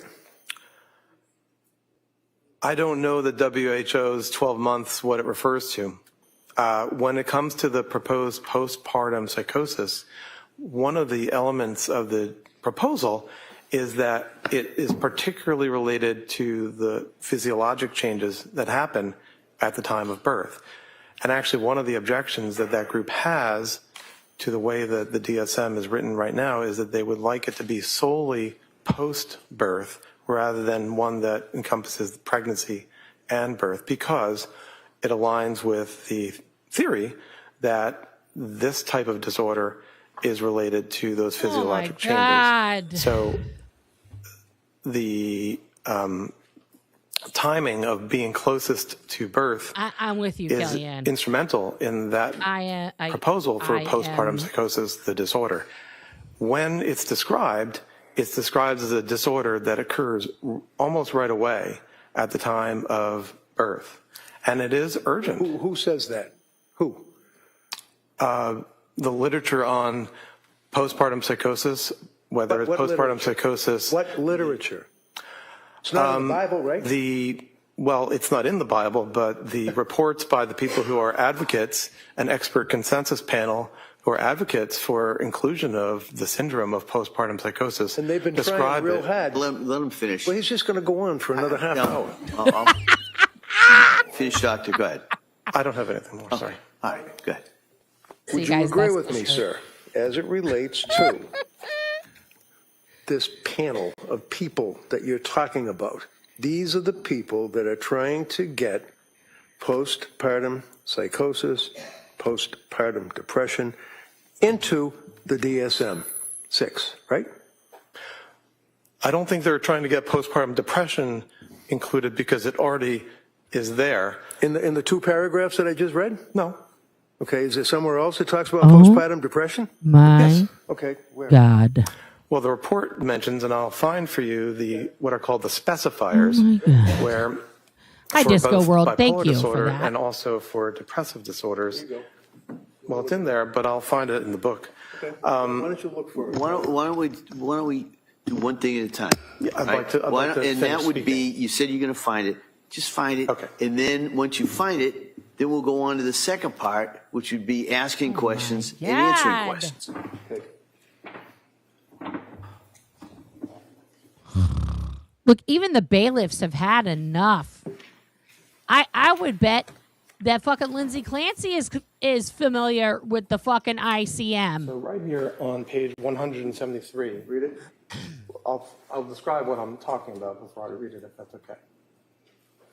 So this is the section, actually starts on page 169, where it goes through what are called the specifiers for the bipolar disorders. The specifier. And so And now he's just lecturing with again. atypical Now we're just features, fucking lecturing with rapid again. cycling, with melancholic features. And here on page 173 is the portion about with peripartum onset. Read it. Read it. Well, let me see how many paragraphs it is. It's many paragraphs. Do you want me to read all the way down? No, that's all right. Just summarize it as best you can. What I would summarize, and a similar passage is in the chapter on depressive disorders, is that it provides a way to designate that somebody's depressive disorder, or in this case their bipolar disorder, had peripartum onset. Now that's important, and they provide a lot of important information there about epidemiology and the course, by course I mean how it's going to go in terms of the disease. That's what the DSM does. Besides giving criteria for disorders, it provides basic information about course, epidemiology, and the features that the individual has. So there's a similar section in the depressive disorders. Stick with the section that you just pointed out. Okay? Yes, sir. You'd agree with me in a nutshell that talks about with psychotic features, delusions, hallucinations present at any time in the current manic or major depressive episode in bipolar 1 disorder, right? No, I'd have to see what you're reading from. Okay, sure, it's right here. Yeah, but that's a different portion. No, that's what you were reading from. Okay, No, so sir. how about down below here where it says with peripartum Oh my God, onset? but it's in the same Yes, fucking that was section. what I was referring The to. specifier, what's a specifier? What a fucking asshole. So the system has a way where we can emphasize features of a person's illness. Remember, as I said, the groupings in the DSM revolve around the major psychiatric symptoms. So this is the bipolar chapter, there's a depression chapter, there's an anxiety chapter. So here, the specifier is our way of communicating that the person's problem, in this case, has peripartum onset. Okay. And if I could connect it all, the emphasis on the proposed postpartum psychosis disorder, they object to it being peripartum. They would like it to be postpartum. And who's they? The authors of the expert consensus group that I referred to published a paper in Biological Psychiatry in the last year. About what? I mean, psychiatry covers a large ground. Yes. It's a paper that summarizes information about this proposed disorder, highlights their assumption that it is actually a type of bipolar disorder. Can I just interrupt? What disorder are you referring to? The proposed postpartum psychosis disorder. All right. So there is a group of people that are trying, to your knowledge, to get postpartum disorder in the next version of the Bible. Effectively, yes, Okay. but I wouldn't use all those words, but yes. Okay. And then when This you're guy is a referring total to the fucking peripartum quack, onset, in one and part of the paragraph, problem you're talking why about the we can't specifier applied get to current manic, real hypomanic, fucking or health major care. depressive I'm gonna walk episode in outside with my bipolar I dogs real disorder, quick, right? Did I read and that then I'm gonna right? come back. We're gonna more keep than just going. one I'm paragraph. gonna have this on in my fucking pocket, Counsel, let me see. and I'm gonna be Counsel's sidebar commenting here. Just we've got because I can't scheduling. even. Yeah, hang on. We might be done for the day because holy shit.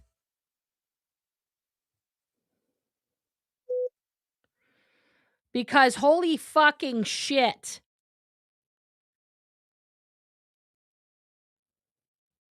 Jesus fucking Christ on a cracker.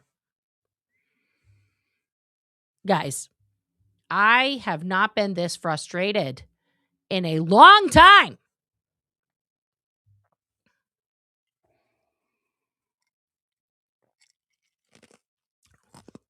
I wish I could see the jurors also. This guy is making, no, Siri. This guy is making me so mad. So fucking mad. Yeah, this guy was a choice. All right. They're doing a sidebar. I got to go walk the dogs. If the sidebar's done before I come back, just hang with me, guys.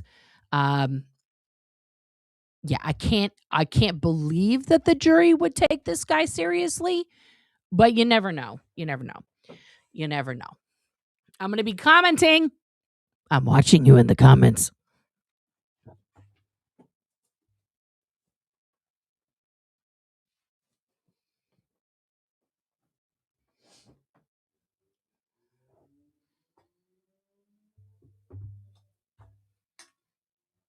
Oh my God. This fucking guy.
Members of the jury, we're going to break at this point, all right?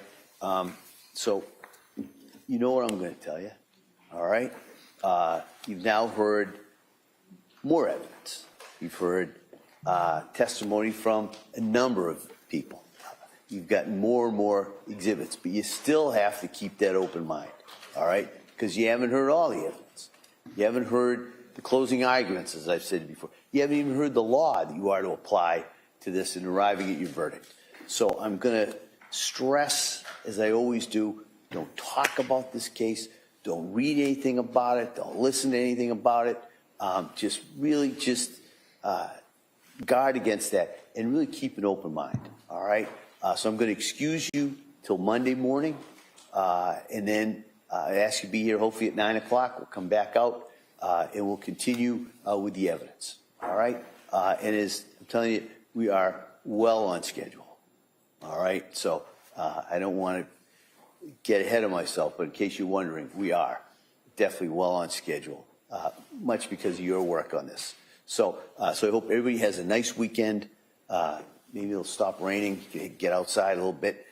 So again, thank you for all your time and dedication on this, and we'll see you on Monday. Okay? All rise, please, for testing.